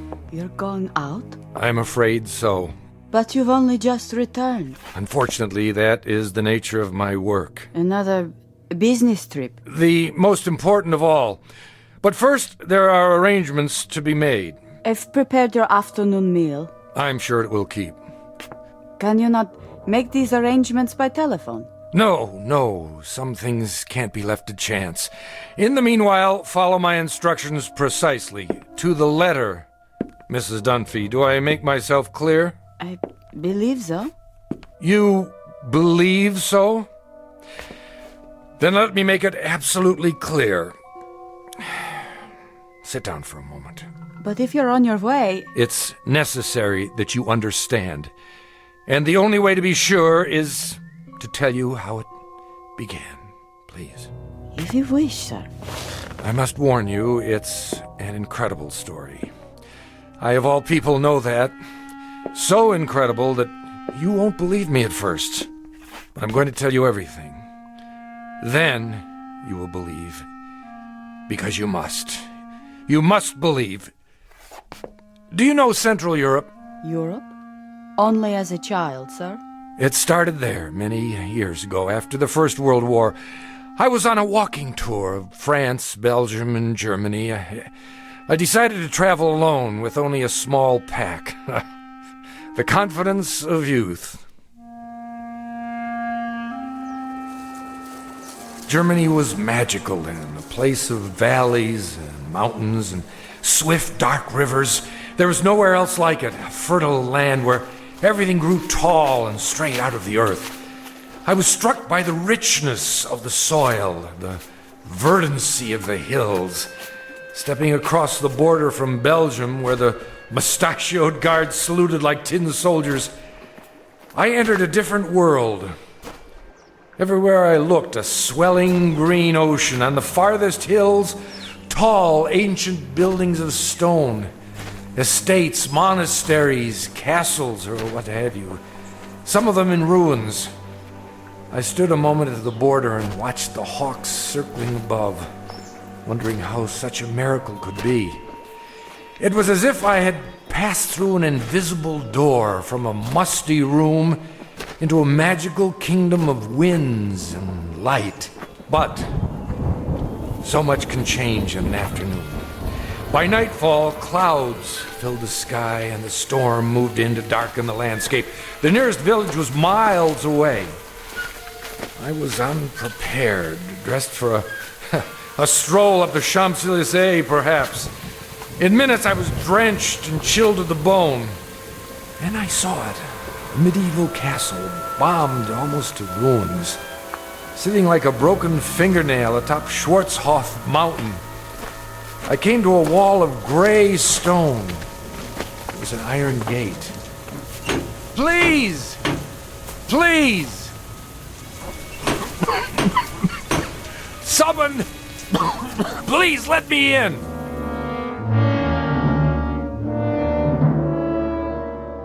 A story told years ago by a man who recalled it from his youth. Fortunately, or perhaps unfortunately, he was never able to put it out of his mind. It begins with a wayfaring traveler. His name is David Ellington, scholar, seeker of truth, and to his dismay, a finder of truth. A man approaching exhaustion, who will confront a problem that has haunted the world since the beginning of time. A man who knocks on a gate seeking sanctuary, and instead finds that he has just crossed an unmarked border into the far edges of the Twilight Zone.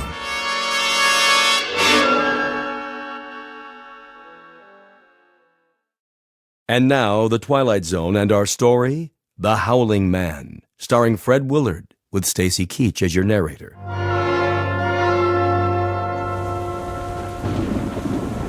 I found a rope by the gate and pulled it.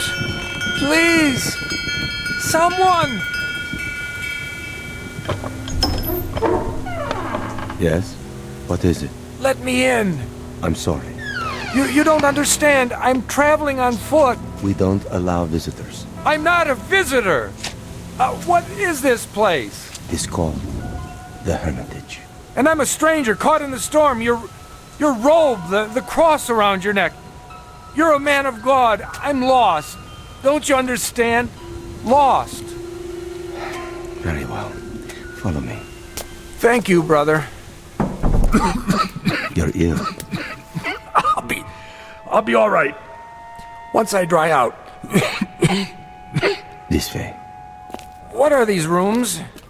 A barred window in each door. They look like, well, cells. All are empty now. I see, but what were they? Wait here. What for? I'll speak to Brother Jerome. Who?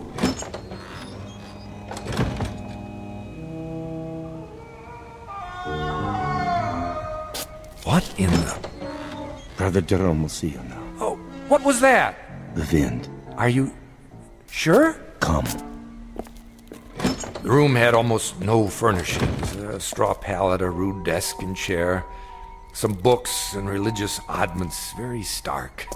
The abbot himself was a fierce El Greco painting of a man, stooped and withered, but strong in every part of him. Like the monk who came to the gate, he wore a shepherd's cloak and carried a crooked staff. Why have you come here? My name is David Ellington. I got lost in the storm. Then I saw a lantern in the window. And what is it you want of us? Want? Only a little shelter, some food. We cannot help you here. You will have to leave. You call that a Christian attitude? Now, Mr. Ellington. Oh, for the love of... All right, if that's the way you want it. Sorry to have troubled you. Give me a minute. I'll be out of here in... Brother Christophorus. Yes? Carry him out of here. At once. Right away.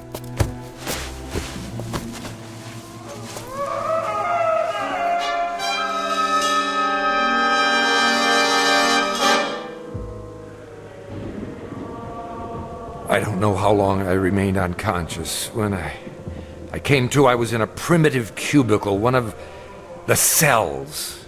Walls and ceiling of gray stone, a single small window in the shape of an arch, the floor hard-packed dirt. The monk sat nearby in a chair. I lay under a blanket. Beneath me was a bed of straw. Water! He lives. God's infinite mercy. How long have I been here? 9 days, my son. 9 days? You were very ill. The fever was on you. Brother Jerome said you would die, and he sent me to watch over you. I have never seen a man die. He holds that it is an important teaching, but now, I suppose, it was not your time. Sorry to disappoint you. No, my boy, don't try to rise. You must rest. What in the name of heaven is that? In the name of heaven? Nothing. I mean the scream. Scream? That. What? Are you deaf? That cry, I heard it before. You said it was the wind.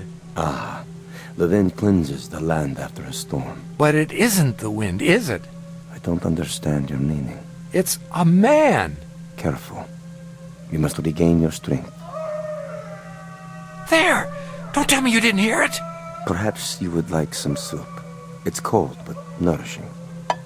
What I would like, brother, is to leave this place. I'm afraid that's impossible. What do you mean?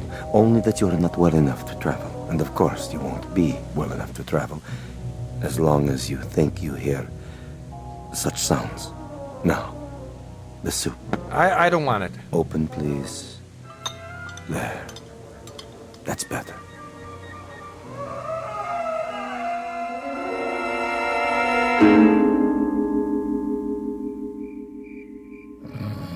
Over the next few hours, my strength did return, or at least some of it. I waited until the monk had fallen asleep. Then at last I made my move. The door was held shut by a simple iron bolt. I had only to slide it a few inches without waking him. I was almost free, but I could not remember which way we had come.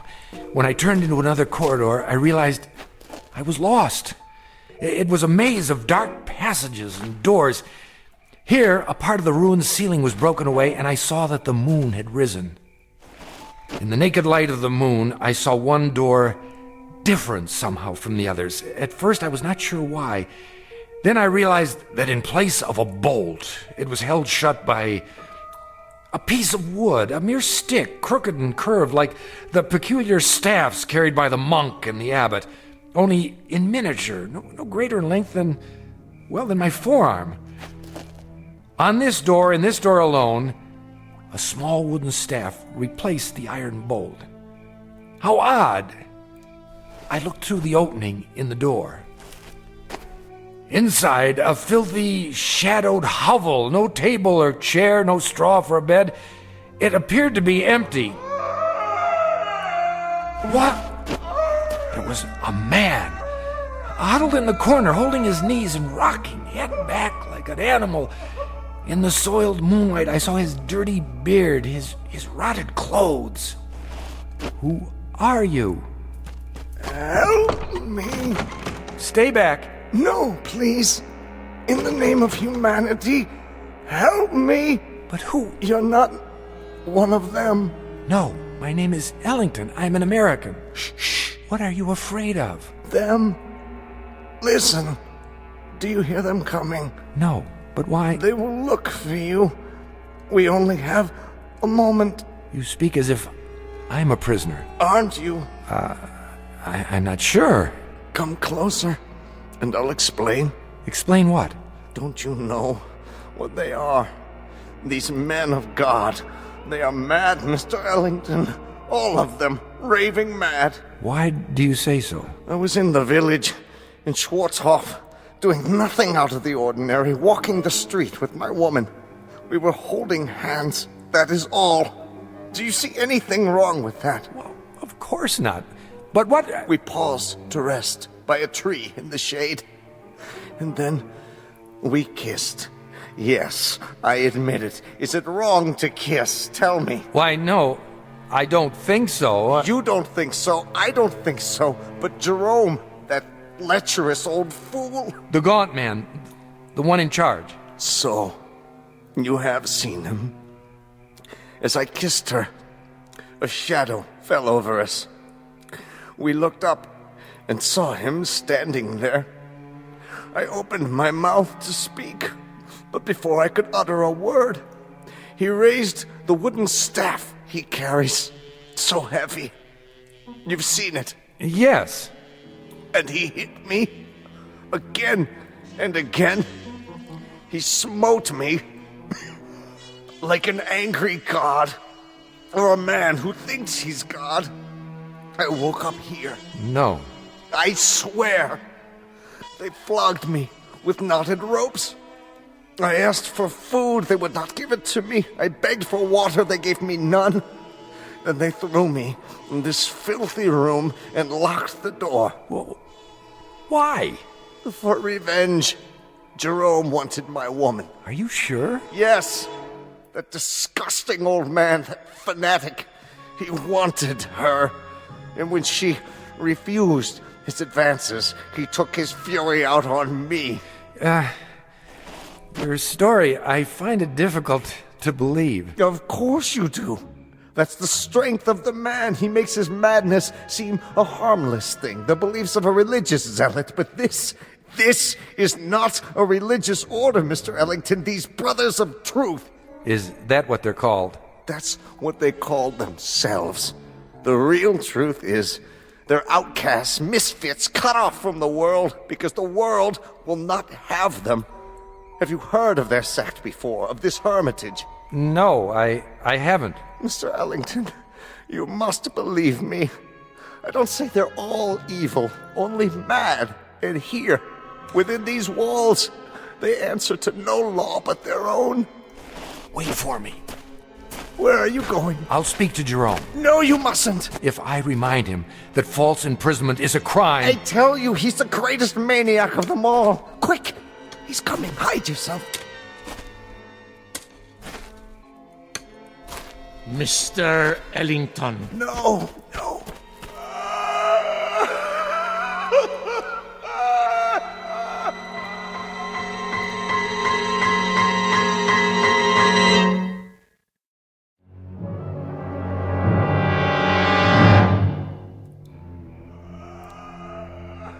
Brother Jerome?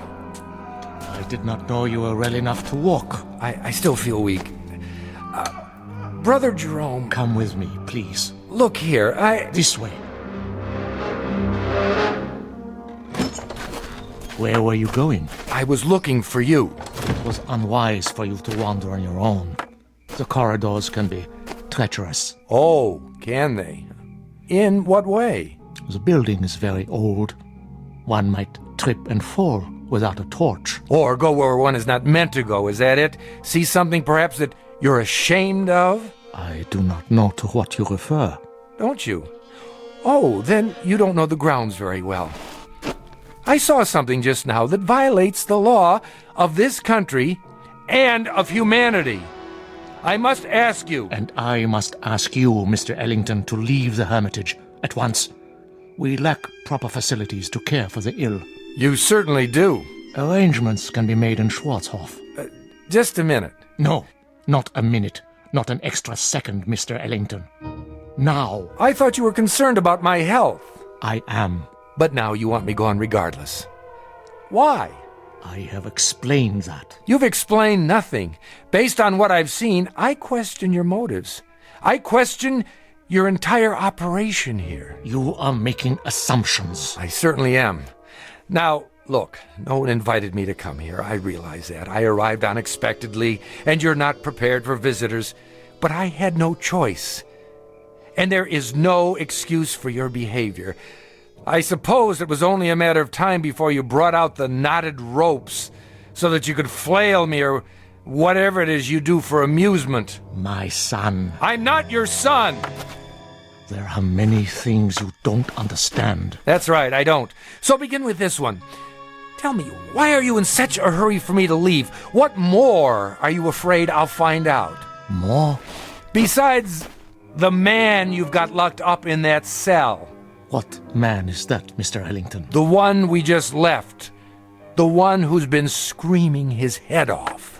I am not sure what you're talking about. That's it, isn't it, brother? Or is he only one of many? Well, it isn't a secret anymore. I know. And what do you think you know? The chair. Sit. You are still weak.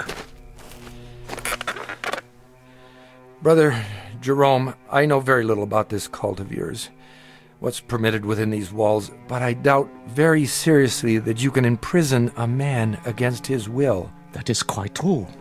We have no such authority. Then why have you done it? No man has ever been imprisoned at the Hermitage, Mr. Ellington. He claims otherwise. Who claims otherwise? Who do you think? The man in the cell at the end of the corridor. There is no man in the cell at the end of the corridor. I was talking with him. You are talking with no man. And you think I'm hallucinating? Mr. Ellington, you are ill. You still have a fever. In such a state, delirium may cause one to see and hear things that do not exist. Do you mean to tell me you don't hear that? Hear what? Look at me. Dreams can seem very real. And honest men make unconvincing liars. The brother who's been caring for me. Brother Christophorus? Yes. He has a way of looking at the floor when he tells me I'm imagining things. You look at me, but your voice loses its command. More imaginings. I don't know why, but you're both very intent on keeping me away from the truth. What do you know of the truth? Which is not only poor Christianity, Brother Jerome, it's poor psychology, because now I'm very curious indeed. Curiosity is a dangerous thing. Oh, I was taught it's a sign of intelligence. There are some things best left alone. Like sleeping dogs, a nest of snakes. I'll uncover the facts eventually, you know. Meaning what? Just what I say.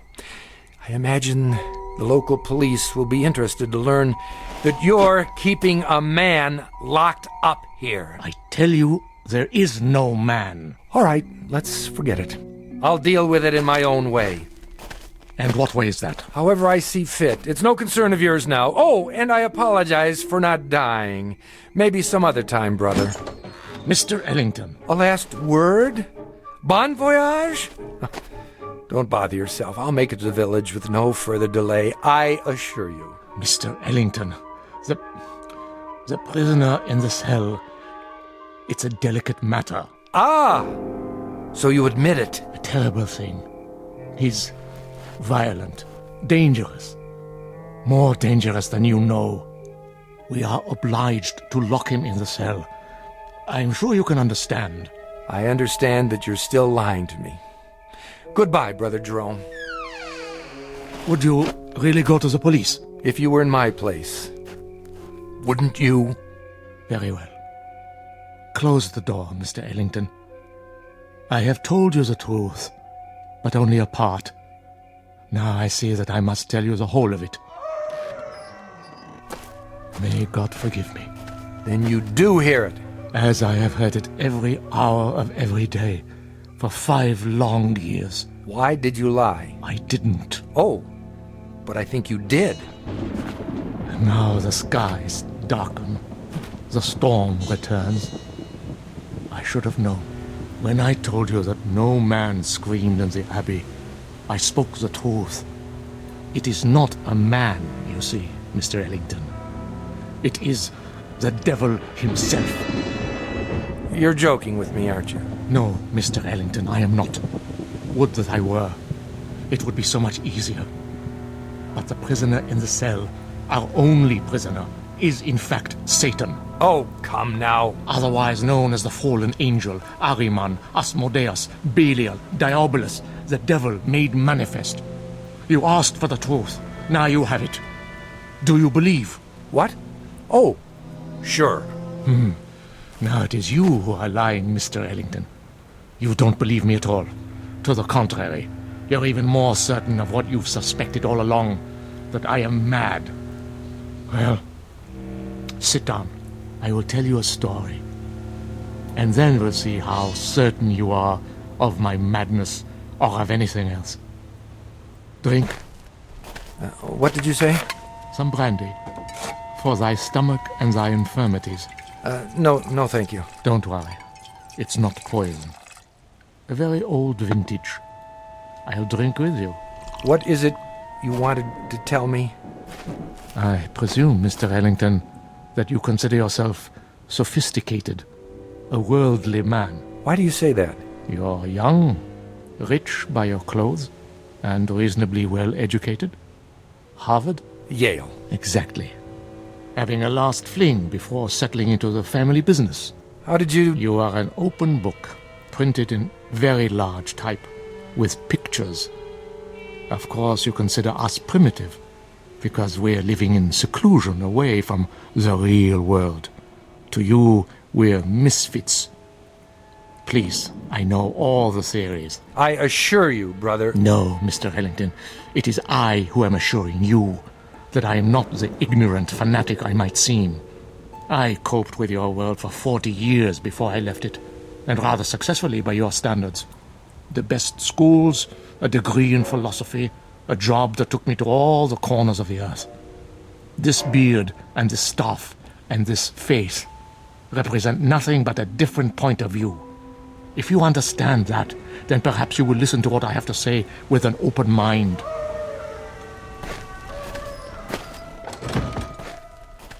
Go on. 5 years ago, there were no screams at the Hermitage. This was simply the bombed-out ruins of a castle belonging to the family Wulfren. How did you come by it? Baron Wulfren turned it over to the Brothers of Truth as a gesture of charity. Our task was to tend the great vineyards and save what souls we could by constant prayer. But this isn't a formal religious order, is it, brother? We believe that we are recognized by God. Truth is our only dogma. We are committed to it as man's greatest weapon against the devil, who is the father of all lies. Please, continue. You were tending the vineyards. At that time, not very long after the Great War, the world was in chaos. Everywhere there was unhappiness, except in the village below. Really? For some reason, the people of Schwarzhof refused to yield to despair. They lost none of their faith. They continued, as they had for years, to be honest and God-fearing and happy. The village was a plum to Satan, one he could not resist. So he came here, drawn to it as a moth is to light, and embarked upon a program of corruption. But you stopped him. Yes. You see, Mr. Ellington, he made the same mistake you are making now. He underestimated me. He thought he would have no difficulty tempting an old fool. I had him in the cell before he knew what happened. But if he's the devil, how do you keep him from escaping? With the staff of truth. The one barrier he cannot pass. Mm-hmm. And when he first came, just how did you recognize him? I had seen him before, in every part of the world. Wherever there was sin, wherever there was strife and persecution, there he was also. Sometimes he appeared only as a spectator, a face in the crowd. But he was always there, in all times and places. So you understand now, I trust, why you must say nothing of the things you have seen and heard.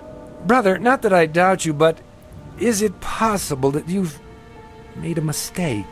No. Think, Mr. Ellington, of the peace in the world these 5 years. Think of this country now. Is there another like it? But you haven't put an end to suffering. There's still murders and robberies. Even now, while we talk, people are starving. The suffering man was meant to endure, my son. We cause much of our own grief and need no help from him. It is the unnatural catastrophes, the great wars, the overwhelming pestilences, the wholesale sinning that we have ended. The world is rebuilding. A great dawn will come. Enough. You've made your case. I believe you, brother. Do you? Truly? I admit I was doubtful at first, but you've convinced me. Absolutely. I promise to keep your secret. Good. Tomorrow, if you feel well enough, you may leave. For now, let the storm pass over. Brother Christophorus will look after you. If you would, go directly to your room. I will. Good night, brother, and thank you. I was glad our conversation was over. It was clear that he was quite mad. I thought of his wild beard, his eyes in the flickering candlelight, and I was relieved to be away from him. The devil, indeed. But the storm had returned, and I was not yet fully recovered. I would pass one more night in this place.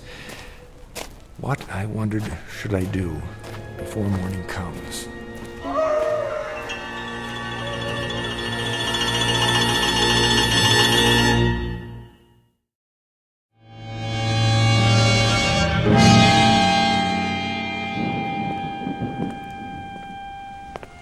The corridor was dank and empty. I felt as though I were the last sane man in an insane world.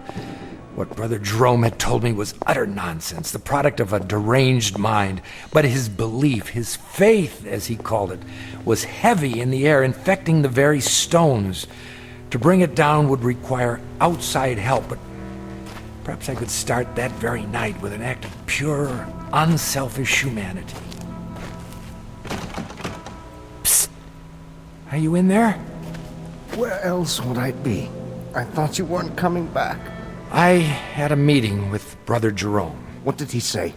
He lied to you, didn't he? He said that you're... Go on. What? The devil. The devil. Oh, that's good. That's wonderful. What a dream for an old man.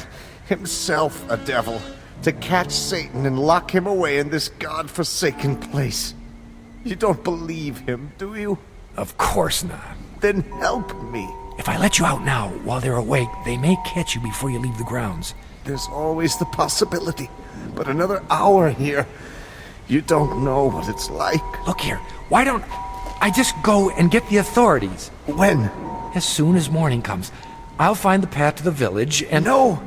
It would be my death warrant. The authorities will return and find nothing. Who knows what will have happened to me by then? Jerome is mad, but he's shrewd, too. He won't leave any evidence behind. Then, what can we do? You must let me out now. There doesn't seem to be a lock on your cell, only this small shepherd's staff. You could almost reach through the bars and remove it yourself. I've tried. It's wedged in such a way that I can't get my fingers around it. Here, I think I can get it. Quickly. Wait. Brother Christophorus. There you are. Brother Jerome was fearful. You might lose your way. No, nothing of the kind. Come along.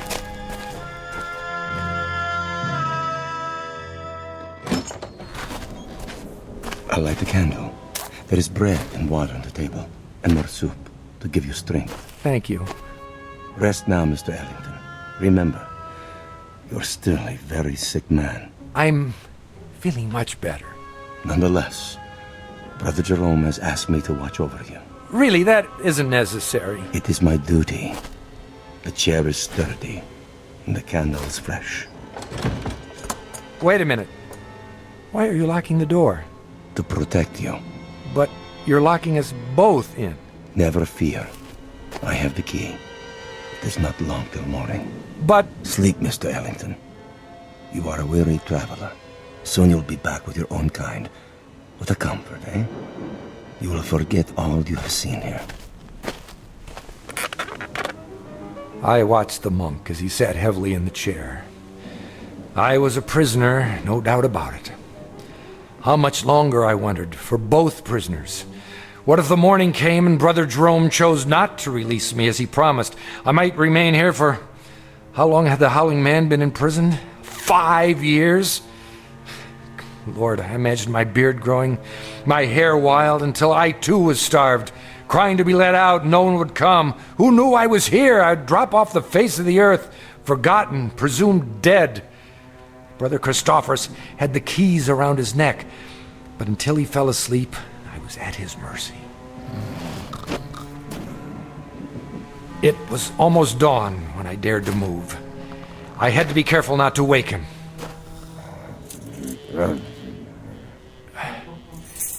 Yes, I finally had the key. I locked Brother Christophorus in the cell. There was no time to spare. I knew I must release the Howling Man before I left the hermitage. You've come. Good. What do you want me to do? Lift off the wooden bolt. Are you sure this is all that holds you in? A small carved stick? Yes, lift it off, I tell you. But surely you could have forced the door and broken it. Please! There is no time for talk. In the name of mercy, if you fail now, they'll kill both of us. All right. Hurry. I'm trying. I just need to slide it out of the latch. Mr. Ellington, where have you gone? Hurry! Hurry! A moment. Stop him! Stop him! Now! Brother Jerome, come quickly. I am free. Stop! I command you. The other way. Now. Here is the gate. It's locked. I must get over the wall. I'll put my hands together. A hoist. Step up. Let not Satan escape us, O Lord. Let him not sow the seeds of evil throughout the world. I call upon you. Up, now! He stepped in my hands and climbed the gate. Now, reach down and give me your hand. Help me. Help you? Help you, mere mortal? Are you mad? And I saw not the foot of a man before me, but a cloven hoof in a flash of lightning, with those horns grown suddenly from his forehead. Then he turned and vanished in the moonlight. I am sorry for you, my son. What was he? As long as you live, you will remember this night. He is gone. Who? Tell me. Even now, you're not sure. But you will be. And then you'll know, Mr. Ellington. You'll know who it was you loosed upon the world.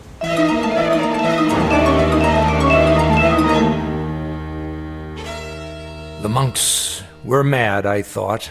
Or the howling man was mad. Or I was, or the whole world. But Brother Jerome was correct. I could not forget. And when the pictures of the carpenter from Bromau Alm Inn appeared in the papers, I grew uneasy, for I felt I'd seen this man before. And when the carpenter invaded Poland, I was sure. And when the world was plunged into war and cities had their entrails blown asunder, and that pleasant land I had visited became a place of hate and death, I decided to spend the rest of my life tracking down the one I had released. Each night I dreamed of it, Mrs. Dunphy, and I kept dreaming through all the wars since, until this week. It took years, decades, but eventually I found him. And so the nightmare is finally over. Again. I see. And now, Mrs. Dunphy, I'm going to see about a chartered plane to have him transported back to Germany. Brother Christophorus is in charge now. I have already written him. He will be very relieved. And what you found, it is here? Have no fear. As long as the staff of truth is in place, he cannot leave the next room. The staff is very small, but very powerful. So you see why you must not, under any circumstances, go near that door.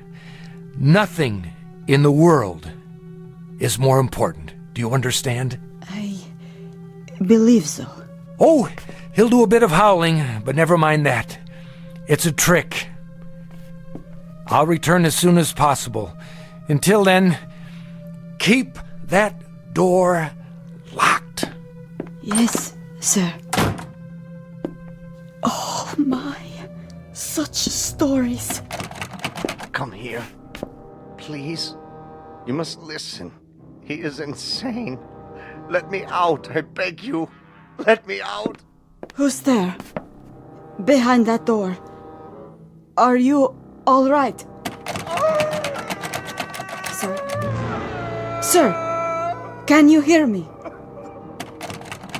The little piece of wood, the staff. Remove it, please. I don't know if I should. Please, take it off the door. I implore you, please. Please.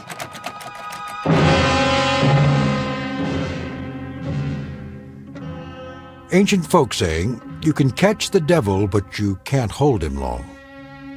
Ask Brother Jerome, or Brother Christophorus, or David Ellington. They know, and they'll go on knowing, to the end of their days in the Twilight Zone. More from the Twilight Zone after this. You are about to enter another dimension, a dimension not only of sight and sound, but of mind, a journey into a wondrous land of imagination. Next stop, the Twilight Zone. Hi, this is Stacy Keach. I'd like to take a moment to tell you about our Twilight Zone website at twilightzoneradio.com. At twilightzoneradio.com, You'll find the latest information on these Twilight Zone radio dramas, including behind-the-scenes photographs, plus the newest product releases, trivia contests, ways to contact us, other Twilight Zone-related info and merchandise, plus links to other fascinating websites. So make your next stop twilightzoneradio.com.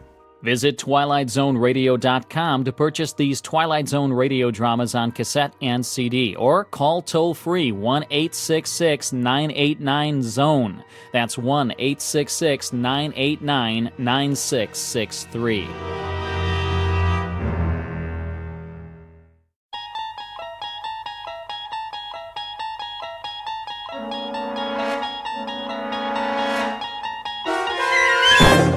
You're traveling through another dimension. A dimension not only of sight and sound, but of mind. A journey into a wondrous land whose boundaries are those of imagination. Your next stop, the Twilight Zone.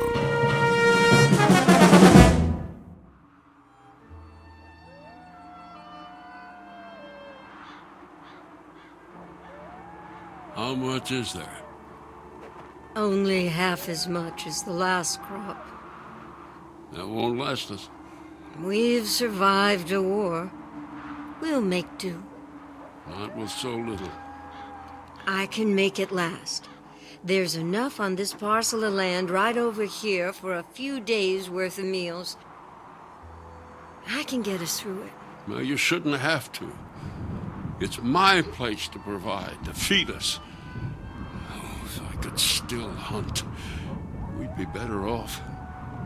But if I can't see, I can't see to make a killing. Fussing over it doesn't help. Besides, we knew this time was coming. You've been losing your sight for a long time. Let's stop arguing and start harvesting so we can have something to eat for supper. Some harvest. It'll barely feed the two of us. It'll be enough. Come on. You can help.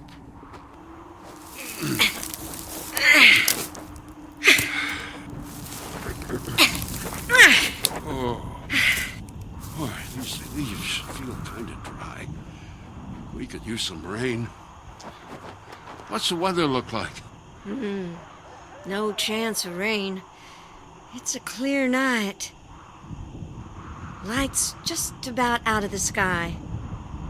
Stars are out already. Oh, and just look at that. What?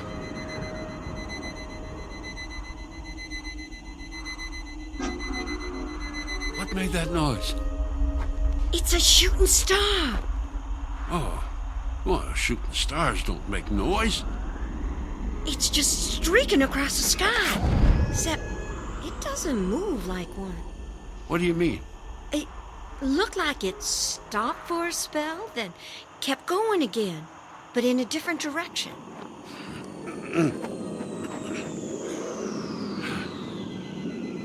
It doesn't sound like a shooting star to me.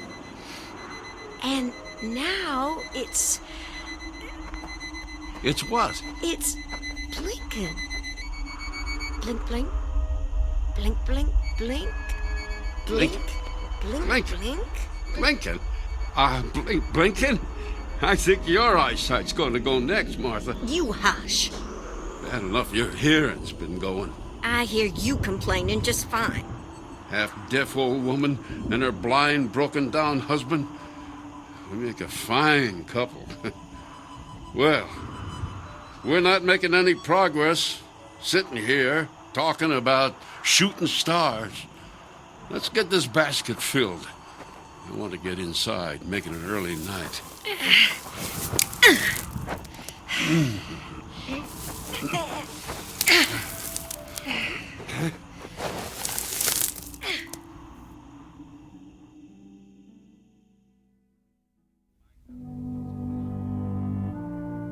This is one of the out-of-the-way places, the unvisited places, bleak, wasted, dying. This is the outskirts of a farmhouse, handmade, crude, a house without electricity or gas. A house untouched by progress with no more than just a kitchen and a bedroom. We have just met the couple who lives in the house, strong, simple people whose problems up until now have consisted primarily of acquiring enough food to eat. A couple about to face terror, which is even now coming at them from the Twilight Zone. And now, The Twilight Zone and our story, The Invaders, starring Kathy Garver with Stacy Keach as your narrator. Just put the basket down on the kitchen table.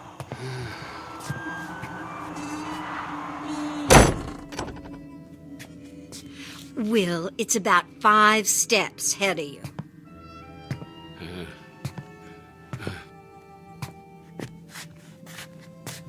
I'm going to start chopping up some of our harvest to make a stew. I wish we had some meat for a change. Well, wishing won't make that happen. Hunting will. Make yourself useful. Sharpen this knife. It beats sitting here and doing nothing. Well, it's going to be the way I spend the rest of my days. Reckon I should get used to it. Now, you just stop your whining. I am not going to spend the rest of my days listening to you complain like a big baby. A baby? Yes, that's what you sound like. You could still make yourself useful around here. Now, when the knife is real sharp, fix that broken handle on the front door. I already fixed that. Back when I could see what I was doing. Doesn't fit right. There's a hole so big I can stick a couple of fingers through there. I didn't have all the right parts. At least the door opens and closes. Well, there are other things you could do around here. Like what? Like chopping wood. Chopping wood? Martha, how can I chop something I can't see? It takes hands to swing an axe, Will, not eyes. I'll chop off a leg. Oh, forget it, Martha. I've swung my last axe. Not if I can help you. Why, with some practice, you'd be doing it on your own and... I said forget it. Fine. But you're going to learn that being blind doesn't mean being helpless. You know, if you just... Hush, shh, Martha. Don't you tell me to hush. Quiet. Listen. Do you hear that? I don't hear anything. I'm that half-deaf old woman you live with, remember? Shh. Can't place what that could be. Wait.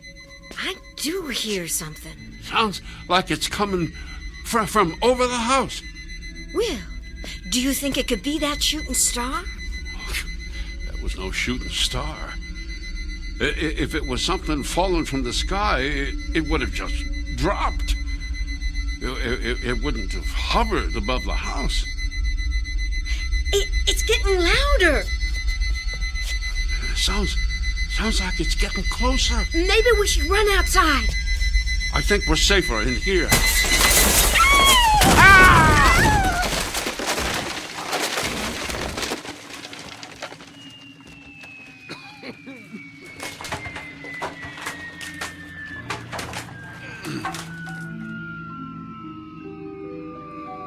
Martha?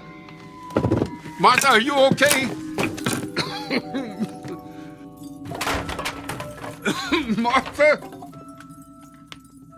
Will? Martha?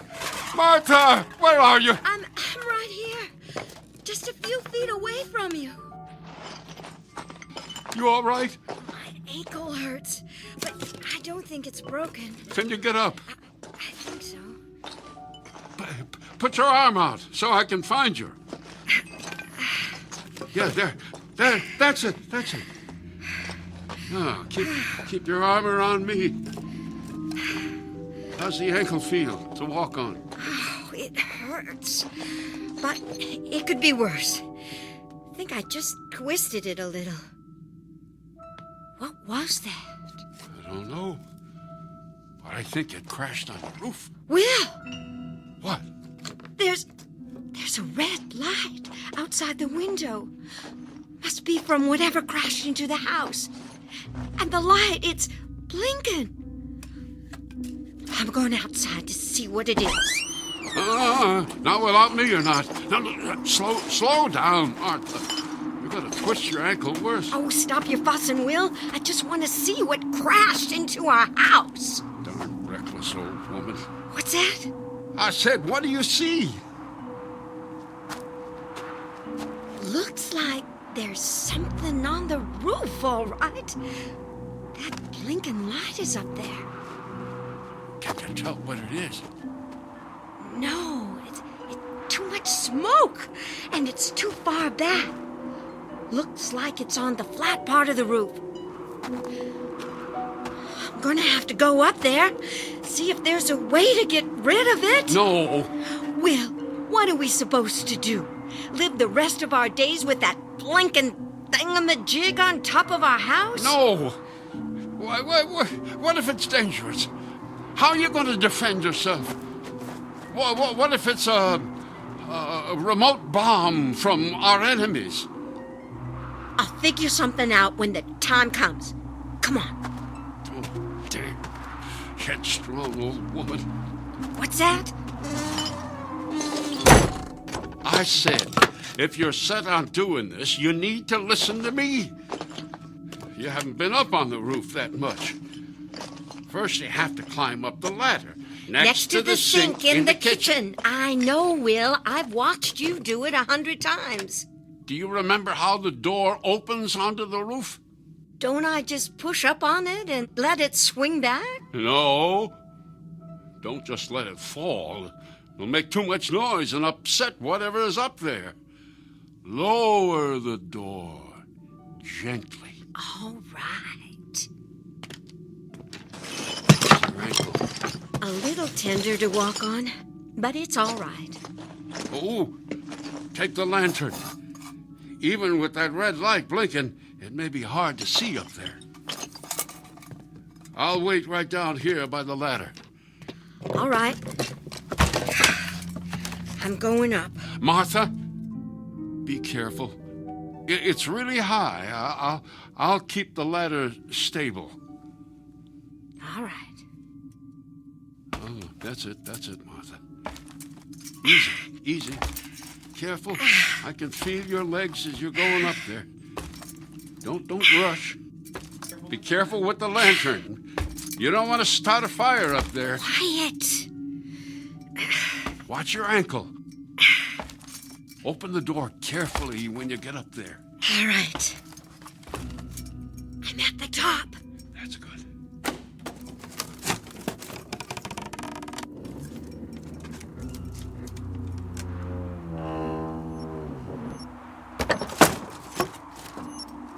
See anything? Mostly that blinking red light. It's blinking something fierce. Hold the lantern higher so you get more light. There's something up here, all right. But I can only make out the edge of it. Will, I can't see it standing on this ladder. I gotta climb up on the roof. No! It's all right. That thing is just sitting there.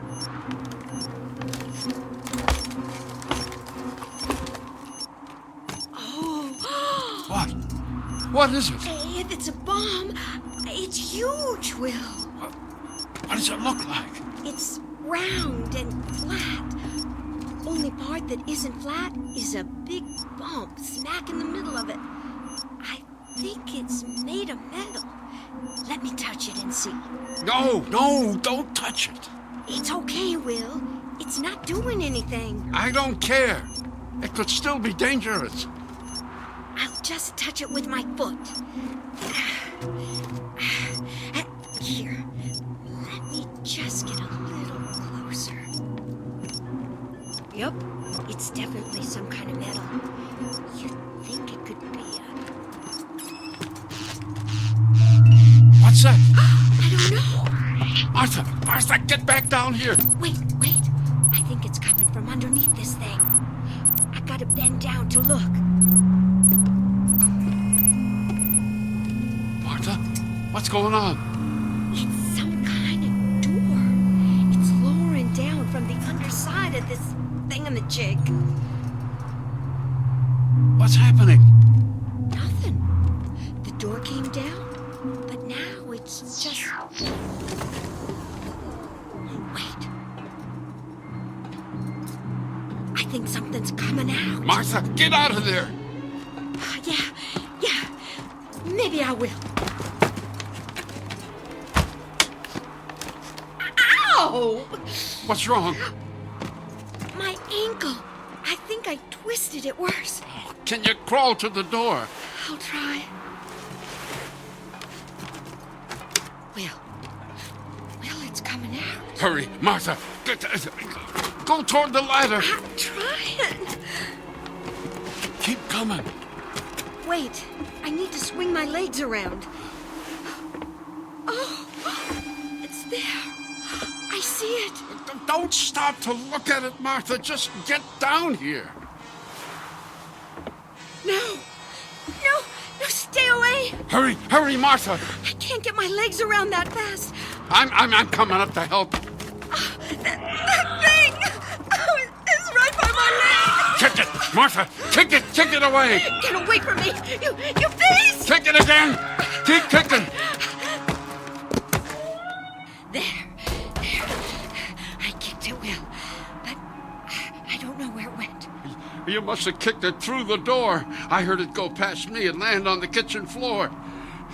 Can't be very big. It isn't. Is it down there?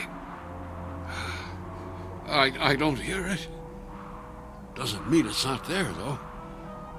If our enemy sent that thing on the roof, this thing that just came out of it might be a remote control device. No, it seemed more animal-like. Maybe it's dead. I'd better come down and look. Swing your legs around into the opening. I'll help you down.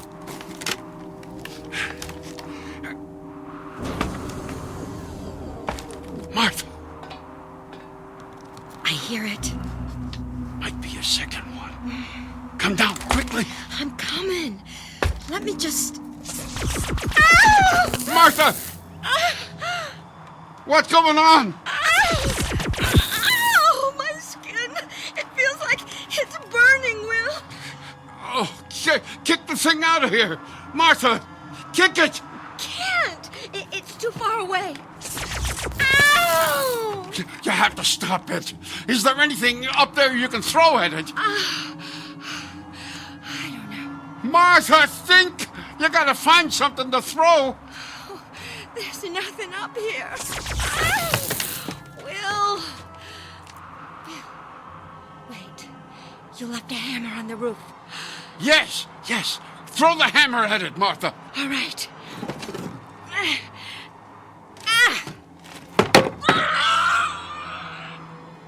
I got it. Good. It fell off the roof. Thank goodness. Come on, I'll help you down the ladder. Martha? What's wrong? Why don't you answer? Martha!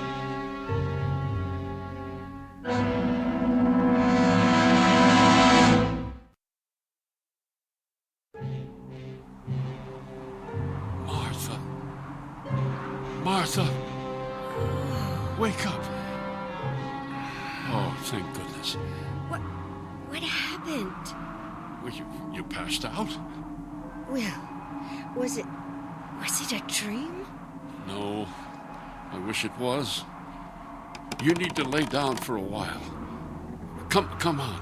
I'll help you down the ladder. Oh, better yet. We'll help each other. Come on.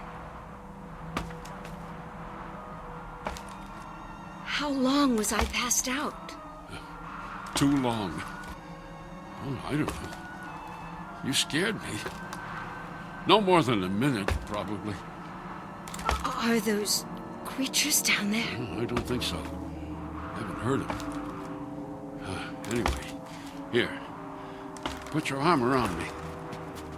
Now, put your weight on me. Ah, that's it. Okay. There we go.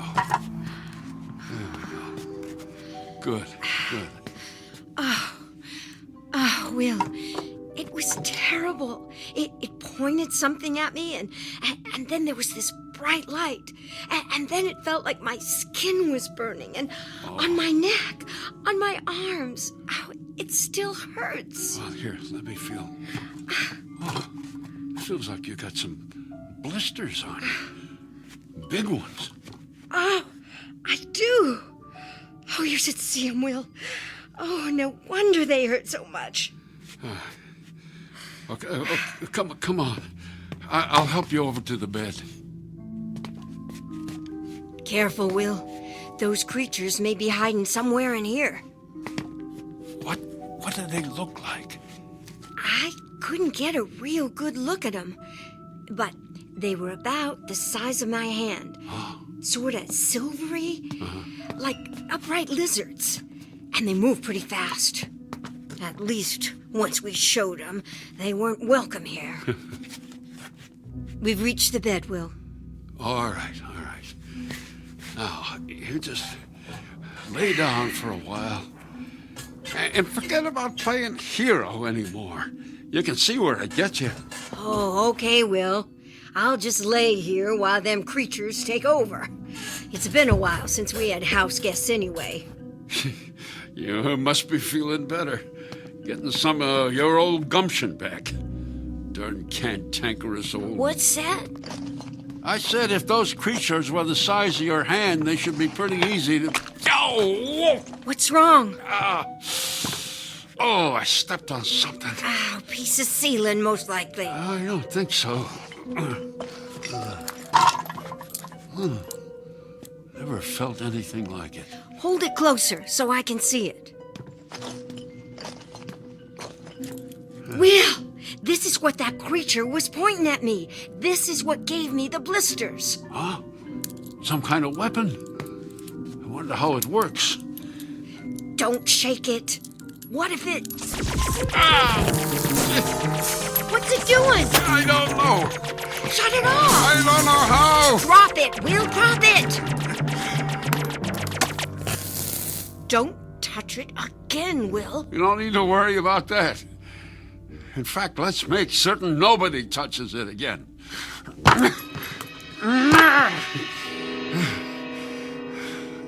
There.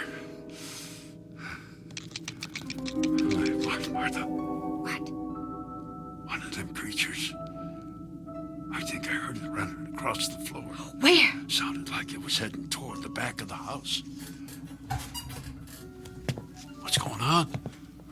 Where are you going? To get us something to defend ourselves with. I told you, you need to lay down.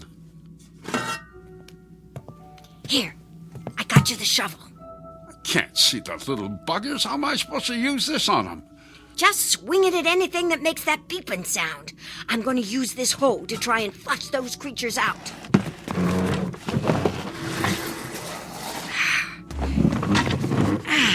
The little beasts could be hiding anywhere. Under the bed, behind the furniture. Martha! What? I thought I heard something again. Where was it coming from? The pantry. Stay over there with the hoe ready. I'll yank the pantry door open, and you can thrash the little pest. Guide my hand to the door handle. Okay. Got it? Yeah. On 3.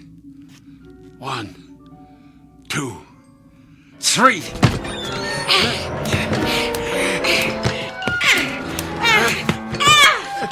Did you get it? Martha, did you get it? No! Nothing there! I beat the tar out of this sack of grain, though. Would have sworn one of those things was in there. We'd better throw this sack outside before it spills all over the floor. Put your shovel down and pick this thing up for me, will you? It's right over here.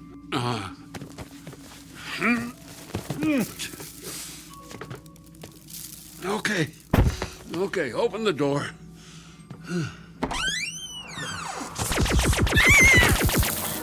It's at the door. Throw the sack at it. You missed. What did you expect? I'm blind. Close the door, quick. Oh, it's like it was waiting there for us right behind the door. There. Did you hear that? The other one must be in here. Where did it sound like it was heading? The bedroom. Where are you going? To flush out that little devil.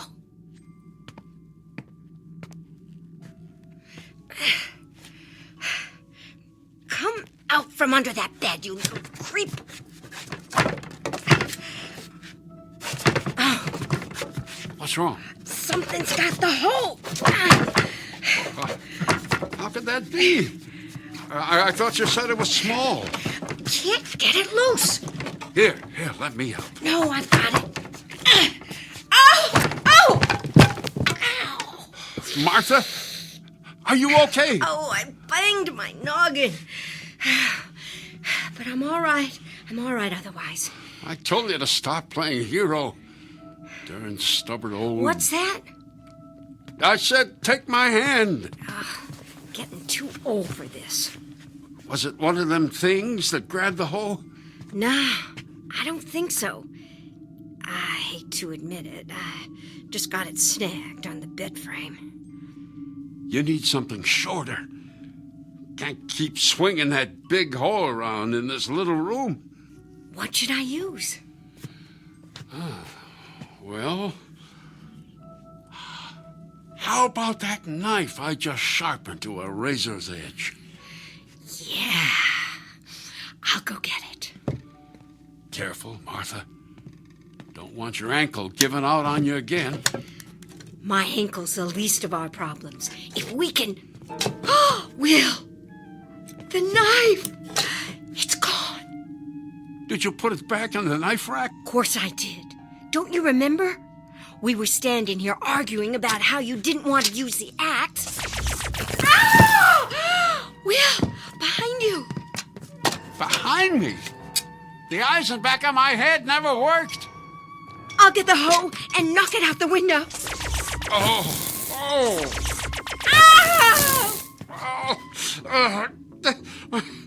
Martha, are you all right? It's not going to let me get near it. Ow! Will, get the axe. Where is it? Behind you. By your left leg. Oh. Okay. I got it. Oh!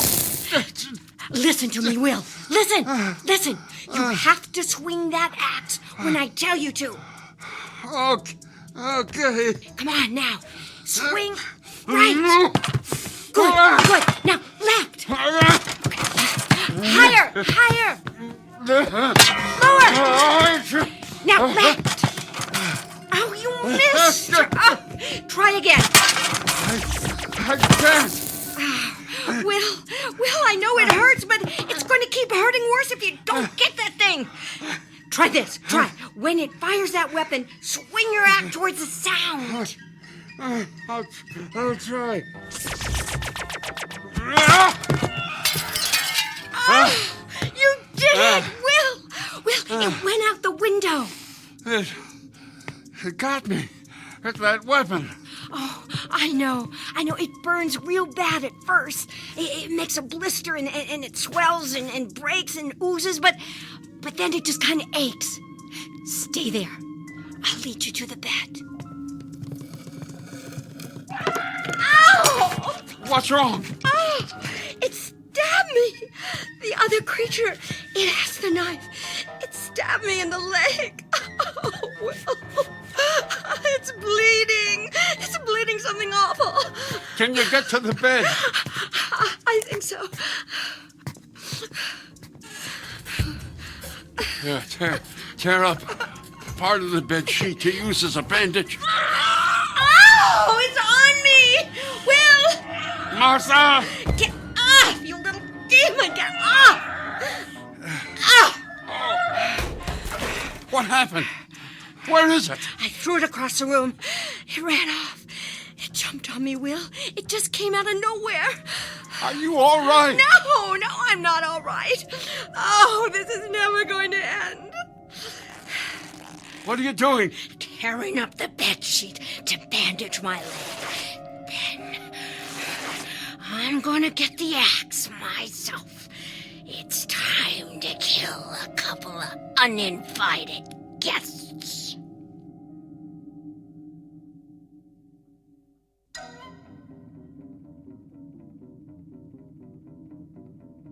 All right, Will. I've got the axe. Put it down, Martha. You'll hurt yourself. I'm not putting it down until those little hellions are dead. Martha, did you hear that? What is it? One of them? Yeah. It's coming from the outside. Sounds like it's right outside the door. Let's do like we did with the pantry. You have the axe ready, and I'll yank the door open. All right. Wait a second. Shh. It stopped. Maybe it went somewhere else. No, I didn't hear it moving. It's still there, Will. I can just see it through this hole in the door handle. You know, the one you said you fixed? Oh, save the nagging till after we've done away with that little terror. Just get the axe ready. I'll feel for the door handle.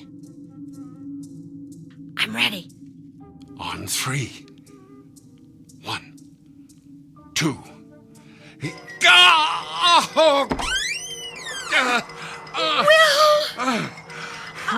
What did I grab? That little savage stuck the knife through the hole. You grabbed the blade instead of the door handle. Oh, close the door before it gets in there. Too late.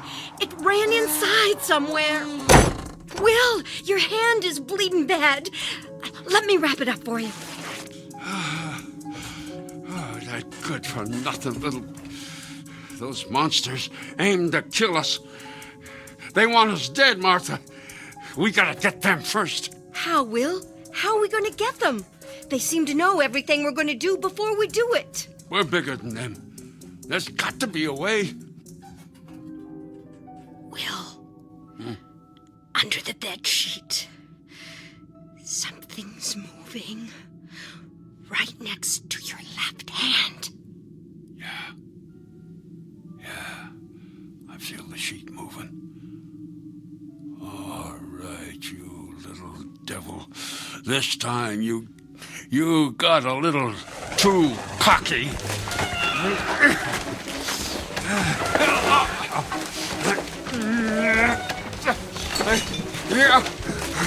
You got it. You got it. Yeah, but it's not giving up a lot of fight. Wrap it up in the bed sheet. You've almost got it, Will.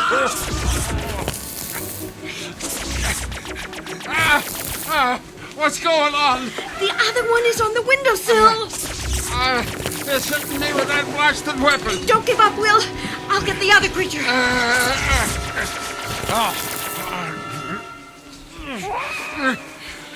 I got it.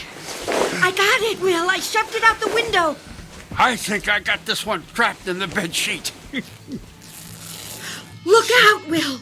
Look out. It's cutting through the sheet with a knife. I'll try and grab the blade. No! Oh, you'll get sliced up. It's all right. Just try and hold it steady. I'll grab the handle from the back of the knife. I got a hold of it. Try and pull it away. I think if I pull it... Oh, come on, you little monster. Let go. Got it. Now, to finish off this little devil. Look out, Will. It's trying to get out through the hole in the bedsheet. Whack it against the table.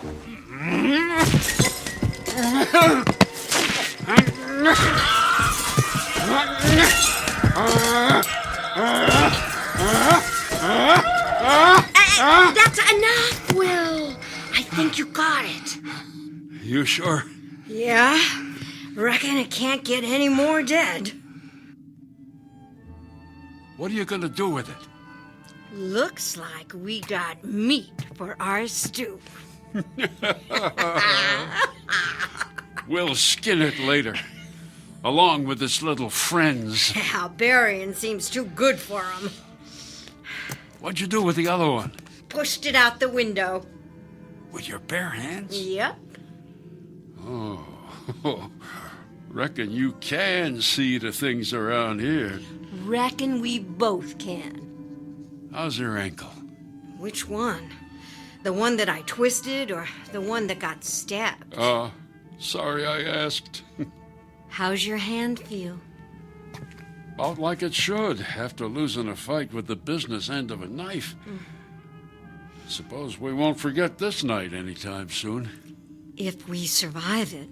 Oh, we'll survive.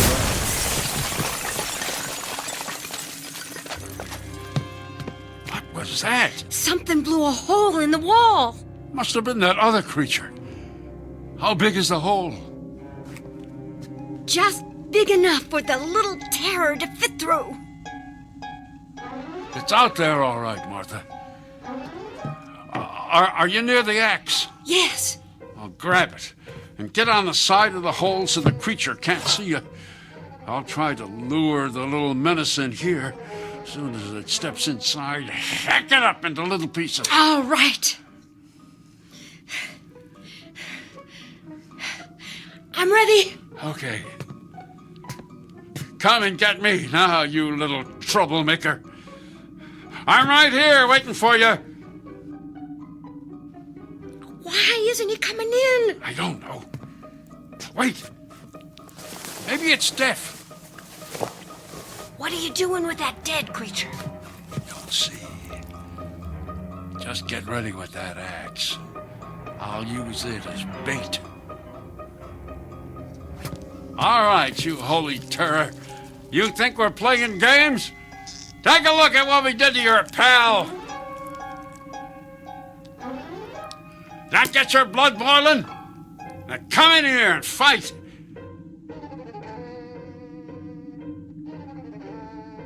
Will, it's not budging. I don't understand. I think it ran off. Let me look. Careful. It might be a trick. No, it's gone. I'm hearing something. Me too. I think it's climbing up the trellis. Come on, you can knock it off there with the shovel. No, wait. Now it's on the roof. Speedy little rascal. Think it's planning something? Maybe getting more weapons from that thing that came in? I suppose we better not wait to find out. Grab the axe, Martha. We're going up on the roof to finish that thing off. I better go up first so I can look around.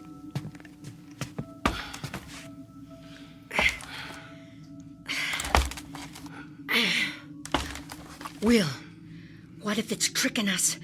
What if this is some kind of trap? Well, it's tricked us before, and we're still here. Careful. Careful opening the door, Martha.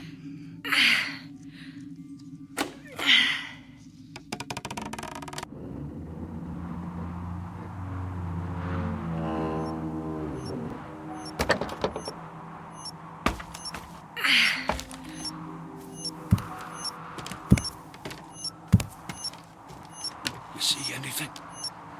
Just that contraption they crashed in. Martha, what happened?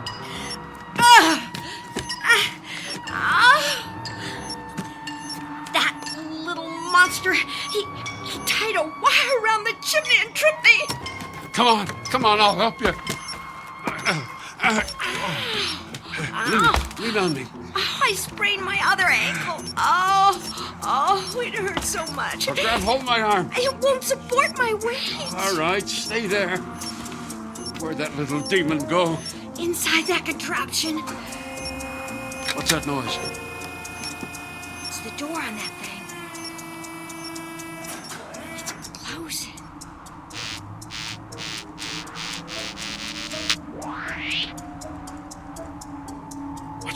what you're doing? Don't know. Reckon it's gonna kill us. I don't aim to wait around and see. Give me the axe, Martha. Here, I'll slide it over to you. Got it? You're getting it, Will! Will, you're getting it. Got it. Don't worry, Martha. It takes hands to swing an axe, not eyes.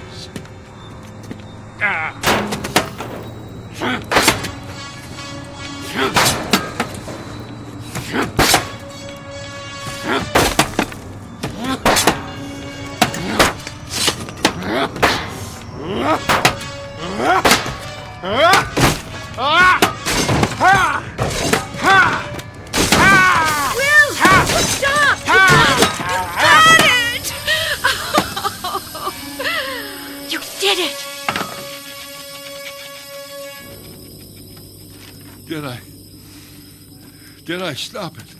Stop it! Oh, you should see what you did to that contraption. Oh, I wish all 8 of your blind eyes could still see. We won't have any more creatures bothering us. Good. I'm so glad you were here, Will. Oh, it's all right, Martha. It's over. We did it. Here, let me help you up. You still have 4 good ankles to balance on. Yeah. Oh, I'm a little dizzy. Must have hit both my heads when I fell. Darn hard-headed old... Oh, now don't say it. I thought I was, let's see if I can remember.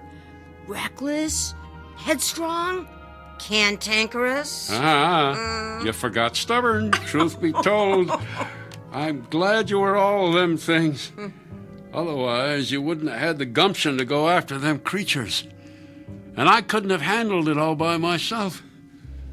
I know you love me because you're wagging your tail. Come on. I'll help you down the ladder. Will, where do you think they came from? I don't know.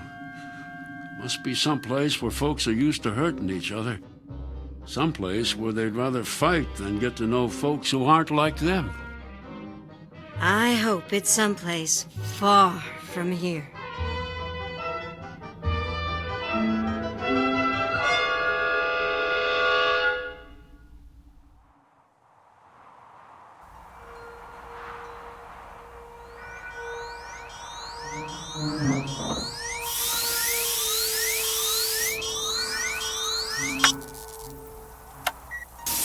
Is anyone there? We have encountered an incredible race of hideous giant creatures.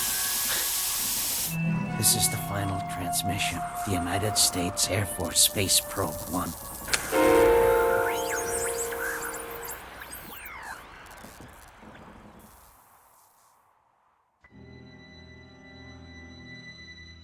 These are the invaders, the tiny beings from the tiny place called Earth, who would take the giant step across the sky to the question marks that sparkle and beckon from the vastness of the universe only to be imagined.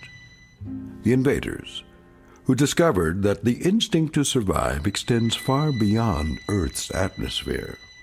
A critical lesson learned far too late, in a harsh classroom on a distant planet, somewhere in the Twilight Zone.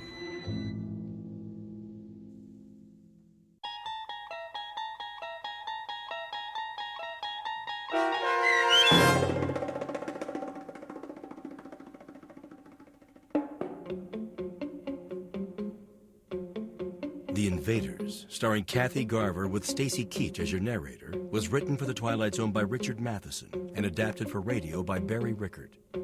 Heard in the cast were Tony Makis and Joby Cerny. The producers of The Twilight Zone wish to thank CBS Enterprises and the Rod Serling Estate for making this series possible. This copyrighted radio series is produced by Carl Amari and directed by Joby Cerny for Falcon Picture Group Sound design, custom Foley effects, recording, and editing are done in the Cerny American Sound to Picture Theater by sound designers Bob Benson, Todd Beyer, Tim Cerny, and Craig Lee. To learn more about the Twilight Zone radio dramas and to contact us, visit our official website at twilightzoneradio.com. Doug James speaking.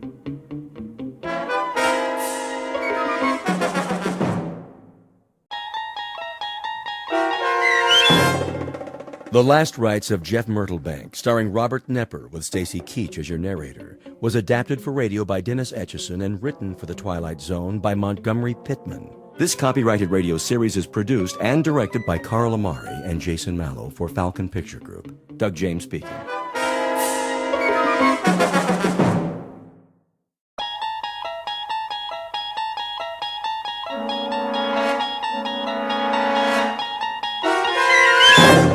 You're traveling through another dimension. A dimension not only of sight and sound, but of mind. A journey into a wondrous land whose boundaries are those of imagination. Your next stop, the Twilight Zone.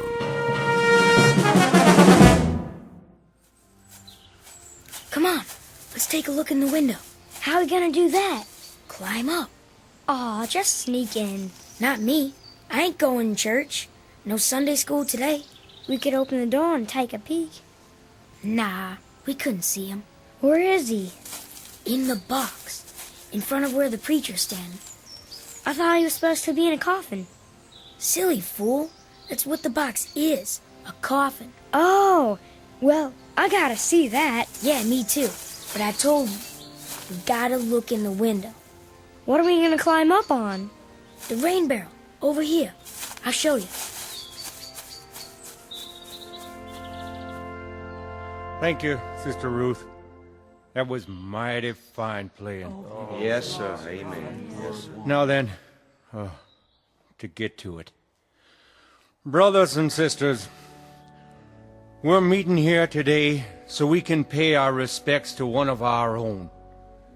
Our dear departed brother, Jefferson Myrtlebank. Oh, bless his soul. There's his family. Yep, you all know him.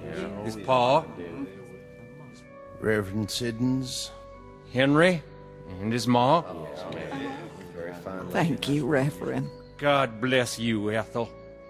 And little Liz Myrtlebank ain't but 10 years old. Bless her heart. Look at her. What an We all know Jeff Myrtlebank. He was a good boy. Yes, fine. Fine young man. A real good boy. That he was, Miss Gatewood. Oh, Mama. Take my hanky, Comfort. Comfort Gatewood, you go ahead and mourn for that fine, fine young man that's laid out in his coffin. There wasn't none better in these parts. Not a one. Not a one. Absolutely. Oh, he didn't always show up here on Sundays, but nobody ever saw him at the bootleggers on Saturday night either. As they come.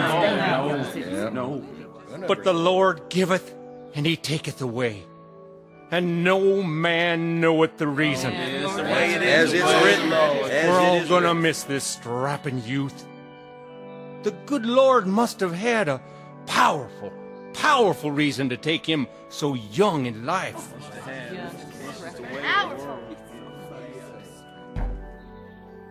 Oh, my. Huh? What is that? Did you hear that? But we all know the Lord moves in mysterious ways. His wonders to perform. What is going on?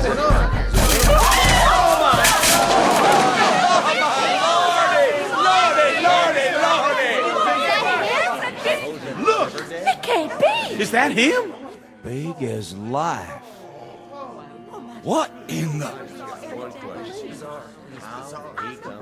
Who put me in this here box? He's alive! It's a miracle. It's the devil's work. Praise God! Praise God! Hallowed be thy name! Now, will somebody please tell me what is going on here? It's a funeral, Jeff. Oh, yeah? Whose is it? Well, it's yours. Don't nobody run on my account. I'm alive, I tell you. Alive!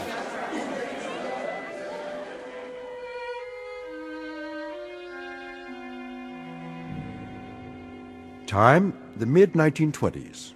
Place, the Midwest. The southernmost section of the Midwest, in the state of Arkansas, to be exact. This particular area hasn't changed much since the Civil War, though progress has brought an easier way of life to some, provided it doesn't cost too much to achieve that progress.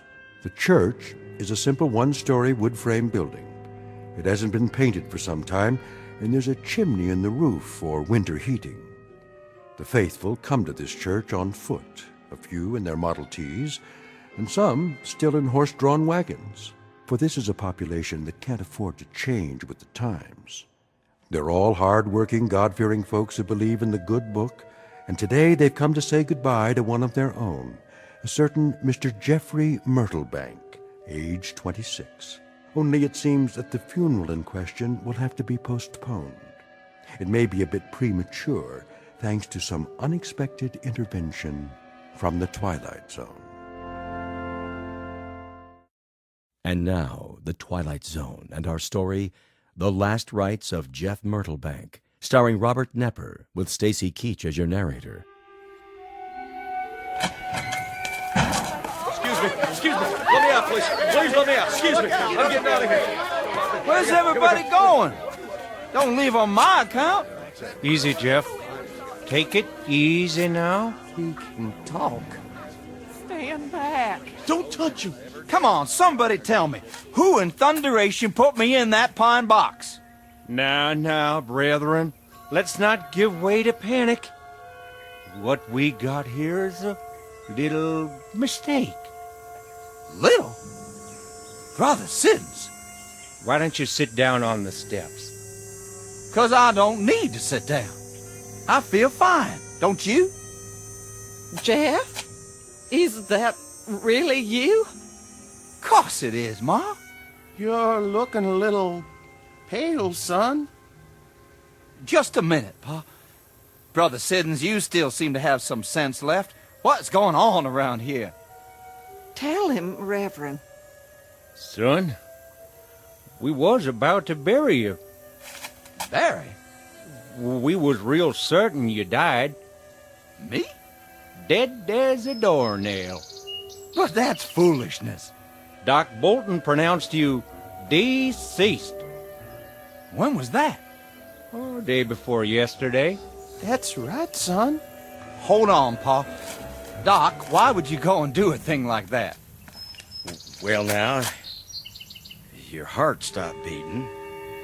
Yes, sir, it sure did. I was at your bedside. We all were.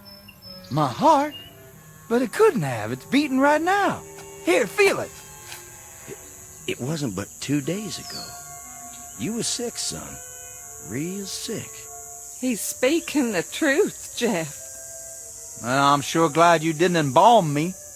A miracle is what it is. How do you feel now, boy? Pretty good, I guess. Kinda weak, but rested, like I had a good night's sleep. Hungry, though. Real hungry. I could about eat a bear, hide and all. Reckon you should be hungry. Ain't et for 3 days. Well, don't look so surprised, Ma. You too, Pa. It's me, all right?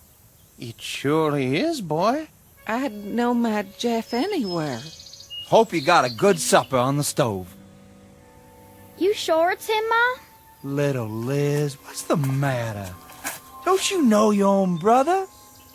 You're not thinking I'm a ghost, are you? Ma, don't go touching her just yet. Well, I'll be double-dogged.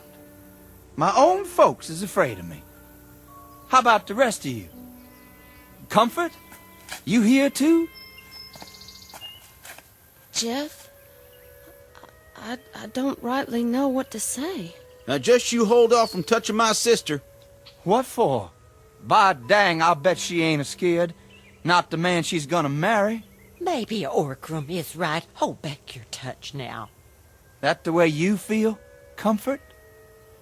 Well, I don't know. I reckon maybe you are, at that.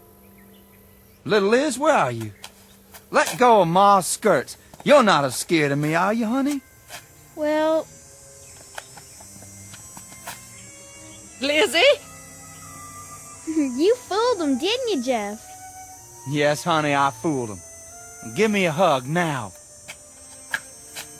You swear you're really and truly my boy, Jeff? None other. In the flesh. Praise be, son. Come on home where you belong. Look here. They're a family again. Brings a tear to my eye. Give me your hanky.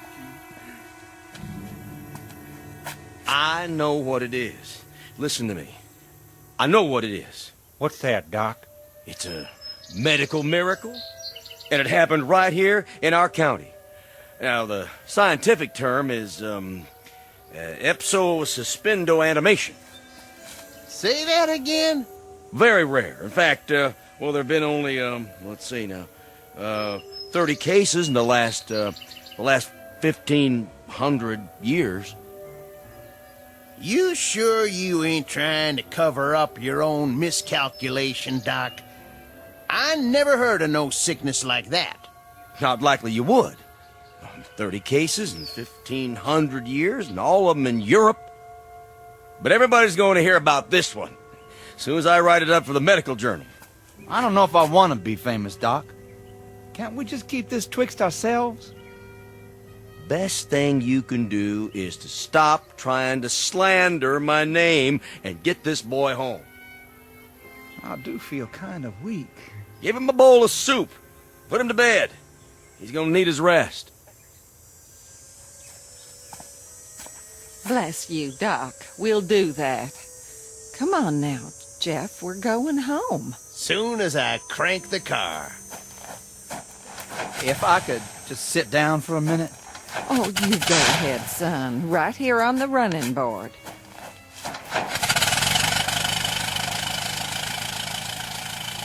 Jeff, can I speak to you?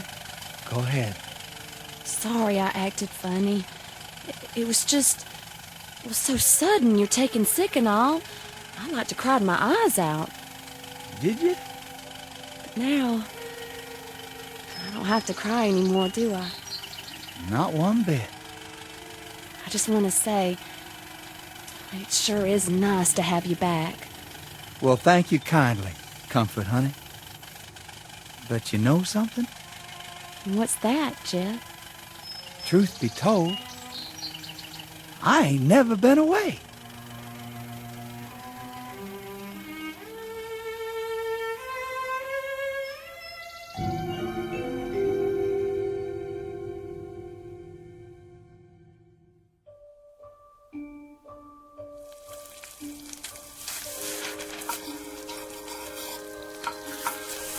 How does everybody like their breakfast this morning? Hey, Pa, you ever gonna come up for air from that catalog? Is that all you can do? Grunt? It's good, Mama. Why, thank you, Lizzie. How about you, Jeff? Great, Ma. Real great. Another biscuit? Plenty more where that came from. No, thank you. I'll bust a gut. Besides, time's a wasted. You're in an all-fired hurry. Think I'll run over to the East 40 and get at that fence. I wish you wouldn't. Tell him, Ethan. Will you put that catalog down? I'm talking to you. Listen to your ma, Jeffrey. I'm listening. It's only been 2 weeks since you was at the brink of the grave. You oughtn't be toiling from sunup to sundown every day. Oh, I feel fine, Ma. Never felt better. Just the same, I'd rest easier if in you... Be back for lunch, Ma. See you over there, Pa. Boy, seems all right to me. Just the same, I'm a mite concerned. What about? I don't like the way he's behaving ever since. What do you mean, Ma? He's different. Not like he was at all. Seems the same to me. He only ate 2 eggs again. That's so. Ever since he sprouted teeth, he's been having 3 eggs at breakfast. A man's taste can change. And the way he's going at that hard work, he never was friendly with work before. That's true enough. I recollect quite a few times being worried that he'd leaned a shade toward this side of shiftlessness. You mean lazy? Not exactly. Just not very interested. But since his sick spell, he's been in there pulling his share like he's trying to catch up for a year of back work. It ain't like him at that. No, it's sure not. What are you waiting on, Big Ears? Nothing, Pa. Run down to the mailbox and wait for the mailman. Yes, sir. I'm expecting a new catalog. And I hope it gets here. You've about wore that one out.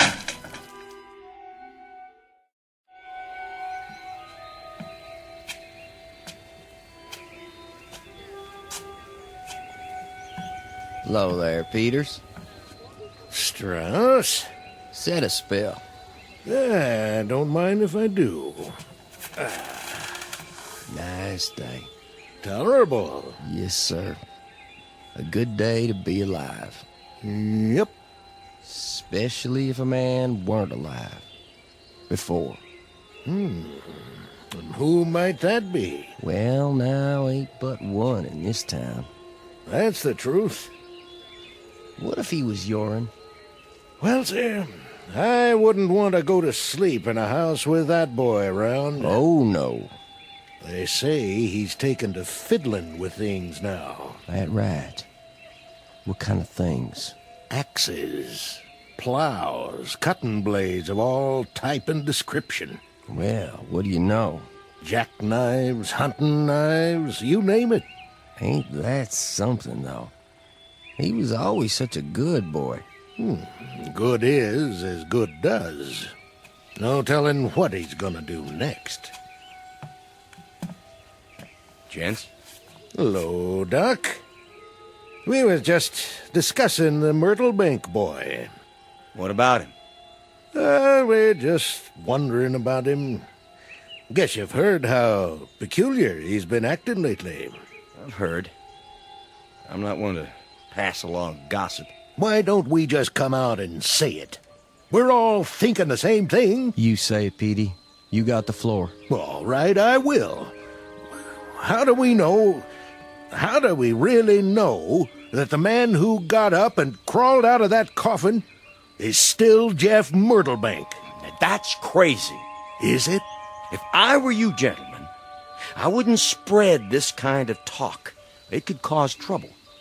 And what kind of trouble is that? My grandmother, rest her soul, she used to tell me about evil spirits roaming round the world trying to find a body to take over. She said they could steal a corpse sometimes before a man was good and dead. Just like that. And you know something?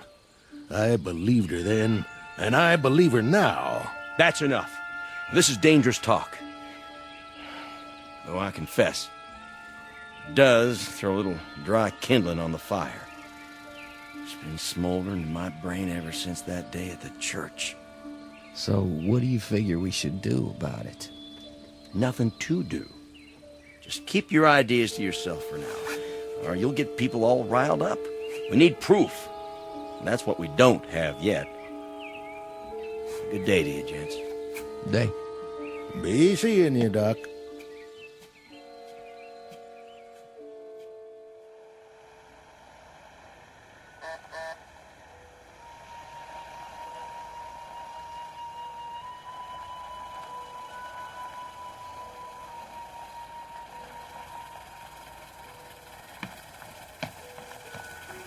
It's him.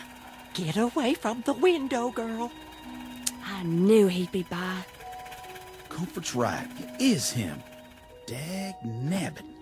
Now's the time to tell him. Right to his face. I won't. Now, I am a grown woman. Almost. And you can't tell me who to see.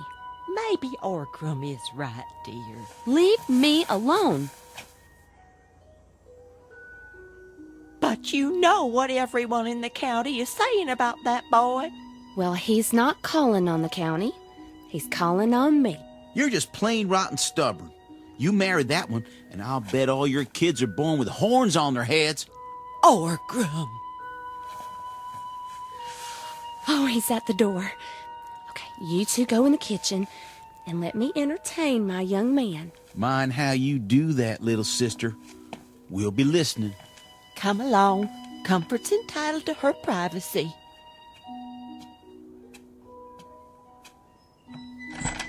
Well, bless my soul. Look who's here. Hello, honey. Come in. How's your ma and Orgrim? Oh, just fine. And you? I mean, well, how's your folks?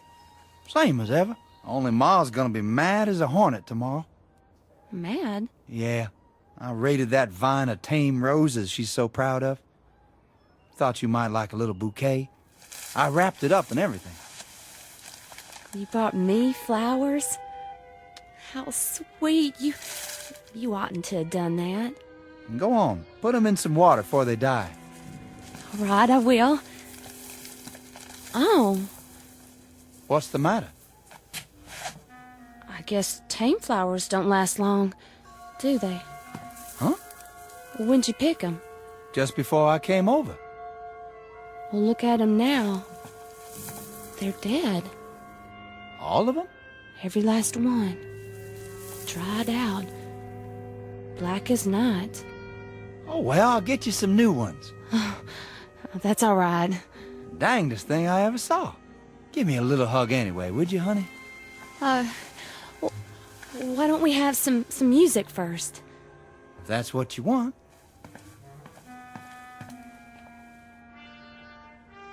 I'll wind the Victrola. You do that. And pick out a record you like. We bought a new blue yodel last week. Did you? Yeah, it's real pretty. You mean, like you? Oh, silly. You'll like it. Here, let me play it for you. Can we dance to it? Oh, just you wait now. Comfort, honey. Don't. What'd I do? Nothing. Only don't go try touching me. I thought you was my girl. I'm sorry, Jeff. It's just that the way those flowers died. What about them? Maybe you've got poison on your hands. That ain't what's bothering you. Yes, it is. I get it everywhere I go. I can let it go by from other folks, but not from you. I'm getting mighty sick and tired of being treated like one of them vampires. Oh, I didn't say that. Now, are you my girl or aren't you? If you are, give me a kiss. Jeff, no, please.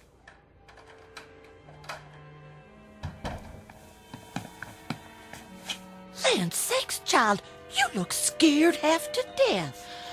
I'm all right. What'd he do? Nothing. It's time I put a stop to this. I'm the man of the family now. He didn't do anything wrong. No? How come your eyes are so wild?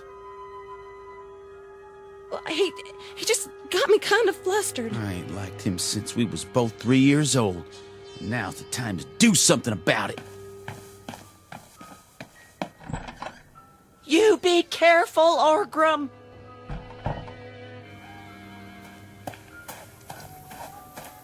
Jeff! What do you want?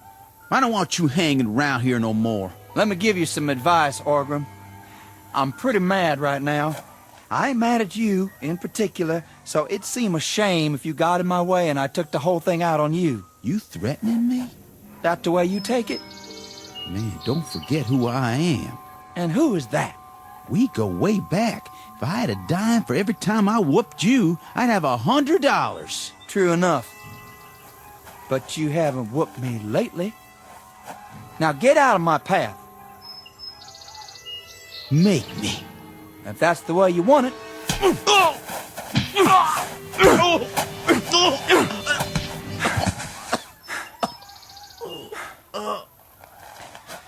Times have changed, Orgrim. Times sure have changed.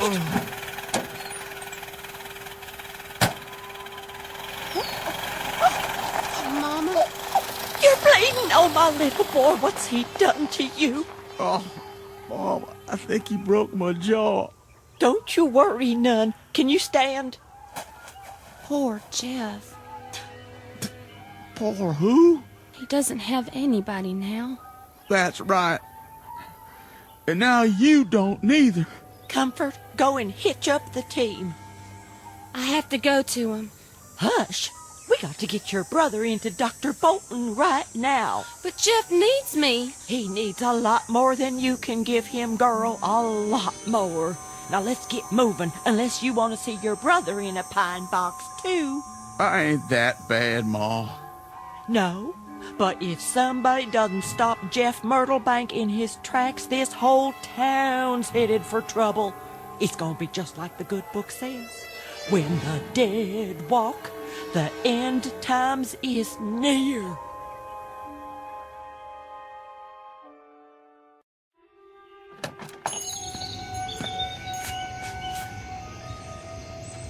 Easy with him now.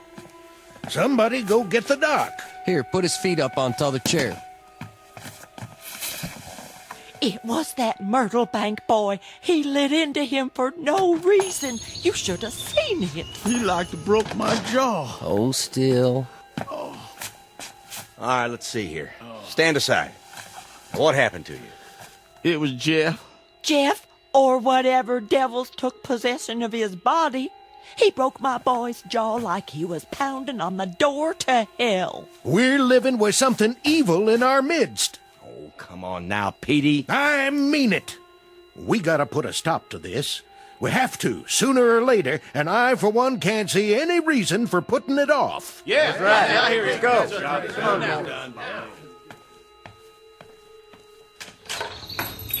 Where's she going? Come on, horses. Comfort, Gatewood, you come back here right now. Sorry, Mama. I gotta go to him.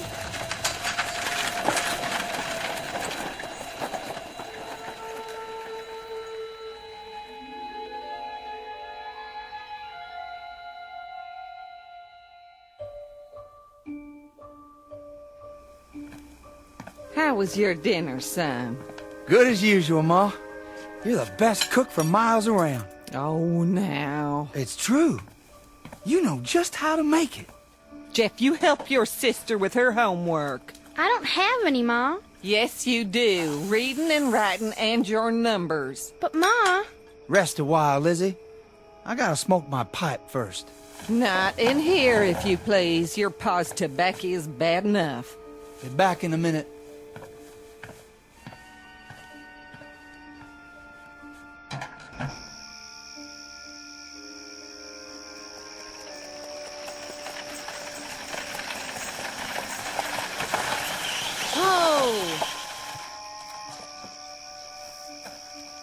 That you, Comfort? Hello, Jeff. You come out here all alone? That I did. Well, I sure can't think what for, after today. I rode out to warn you. Warn me? You think I need warning? There's a group of men coming. I heard them in town. They are, huh? What do they want? They're gonna ask you to move. Move where? Out of the county. That's so.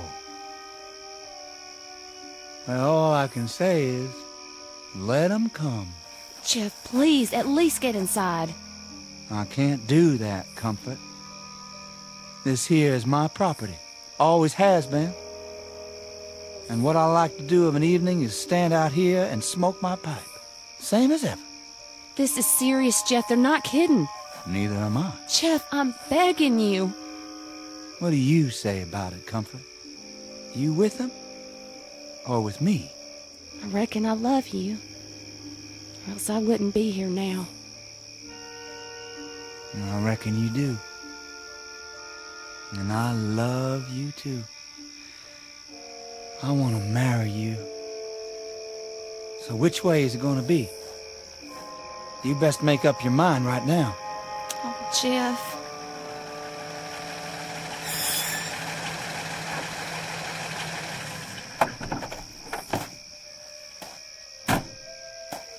There he is. All the girls with him. So this is where she took the wagon. I should have figured.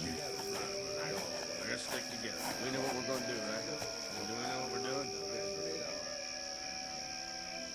Gents? Now listen here, Jeff. You get on home, Comfort. Don't be telling me what to do, Orgram. Well, might late to be driving all this way out here, ain't it? Jeff, we want to talk to you. You know this is private property, don't you? Now, hold on. We come here to speak our piece as a committee. You did, huh? Yeah, we're speaking for the town. We all talked it over, and we reached a conclusion. Well, now, why don't you just come out with it?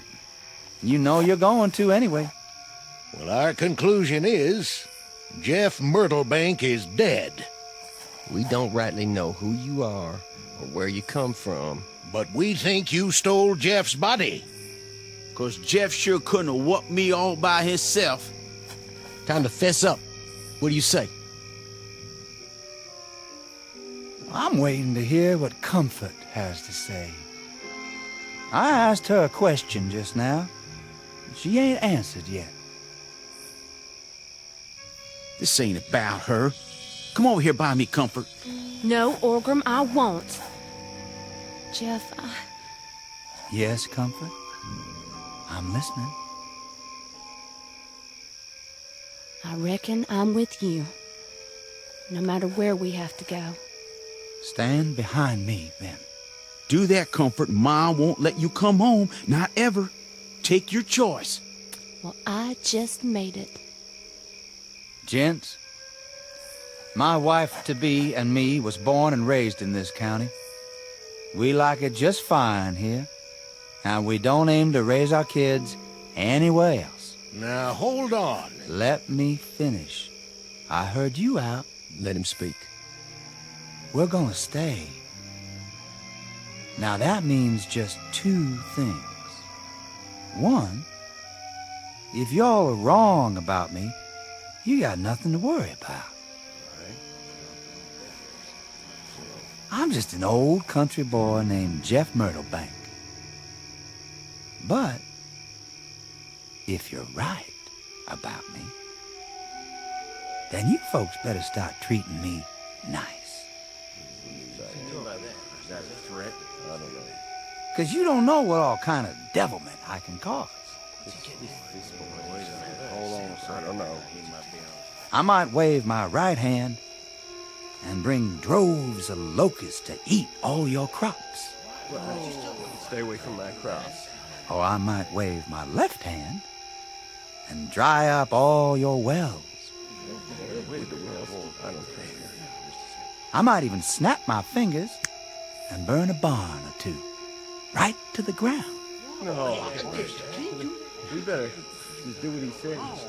I don't like the sound of that. Wait a minute. Or some morning, just because I feel ornery, I might let the hawks carry away all your chicken. Now, Jeff, don't go getting ahead of yourself. Careful, shotgun. Yes, sir. I think you folks better start treating me and mine real nice. Boy has a point. I guess it's a different picture with you aiming to marry Comfort. We sure ain't got no call to pick on her. That's the truth. It wouldn't be right to hurt her trying to get at someone else. When you aiming to marry? Jeff? Right away. That true, Comfort? Then I guess it is. In that case, be sure to let us know about it, boy. We'll throw a picnic that day. Well, let's go, men. This here engaged couple's got some planning to do. All right, let's go. We gotta go. See you at home, Comfort? In a while, Orkram. Tell Ma not to wait up.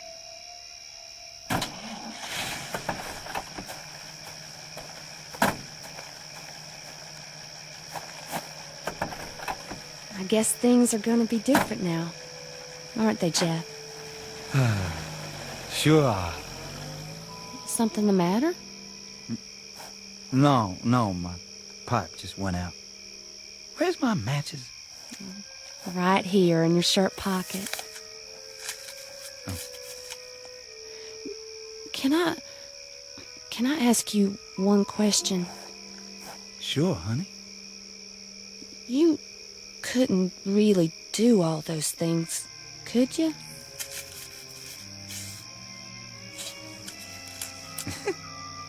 Well, what do you think? I hated to lie to him that way. But sometimes you have to cope with trouble soon as it comes up, before it gets out of hand. Jeff, Hmm? how'd you do that? Do what? Like that match. You didn't strike it on anything. It just lit. All by itself. Was that a magic trick? Nope. Well, then what was it? Honey, one of the first things you're gonna have to learn is to stop imagining things. If you say so, Jeff. Now, come on. Get in the wagon and I'll drive you home. But how will you get home? It's a long walk. Oh, I won't have to walk. What are you gonna do? Fly? It's dark and... Don't you worry about it, honey. I'll think of something.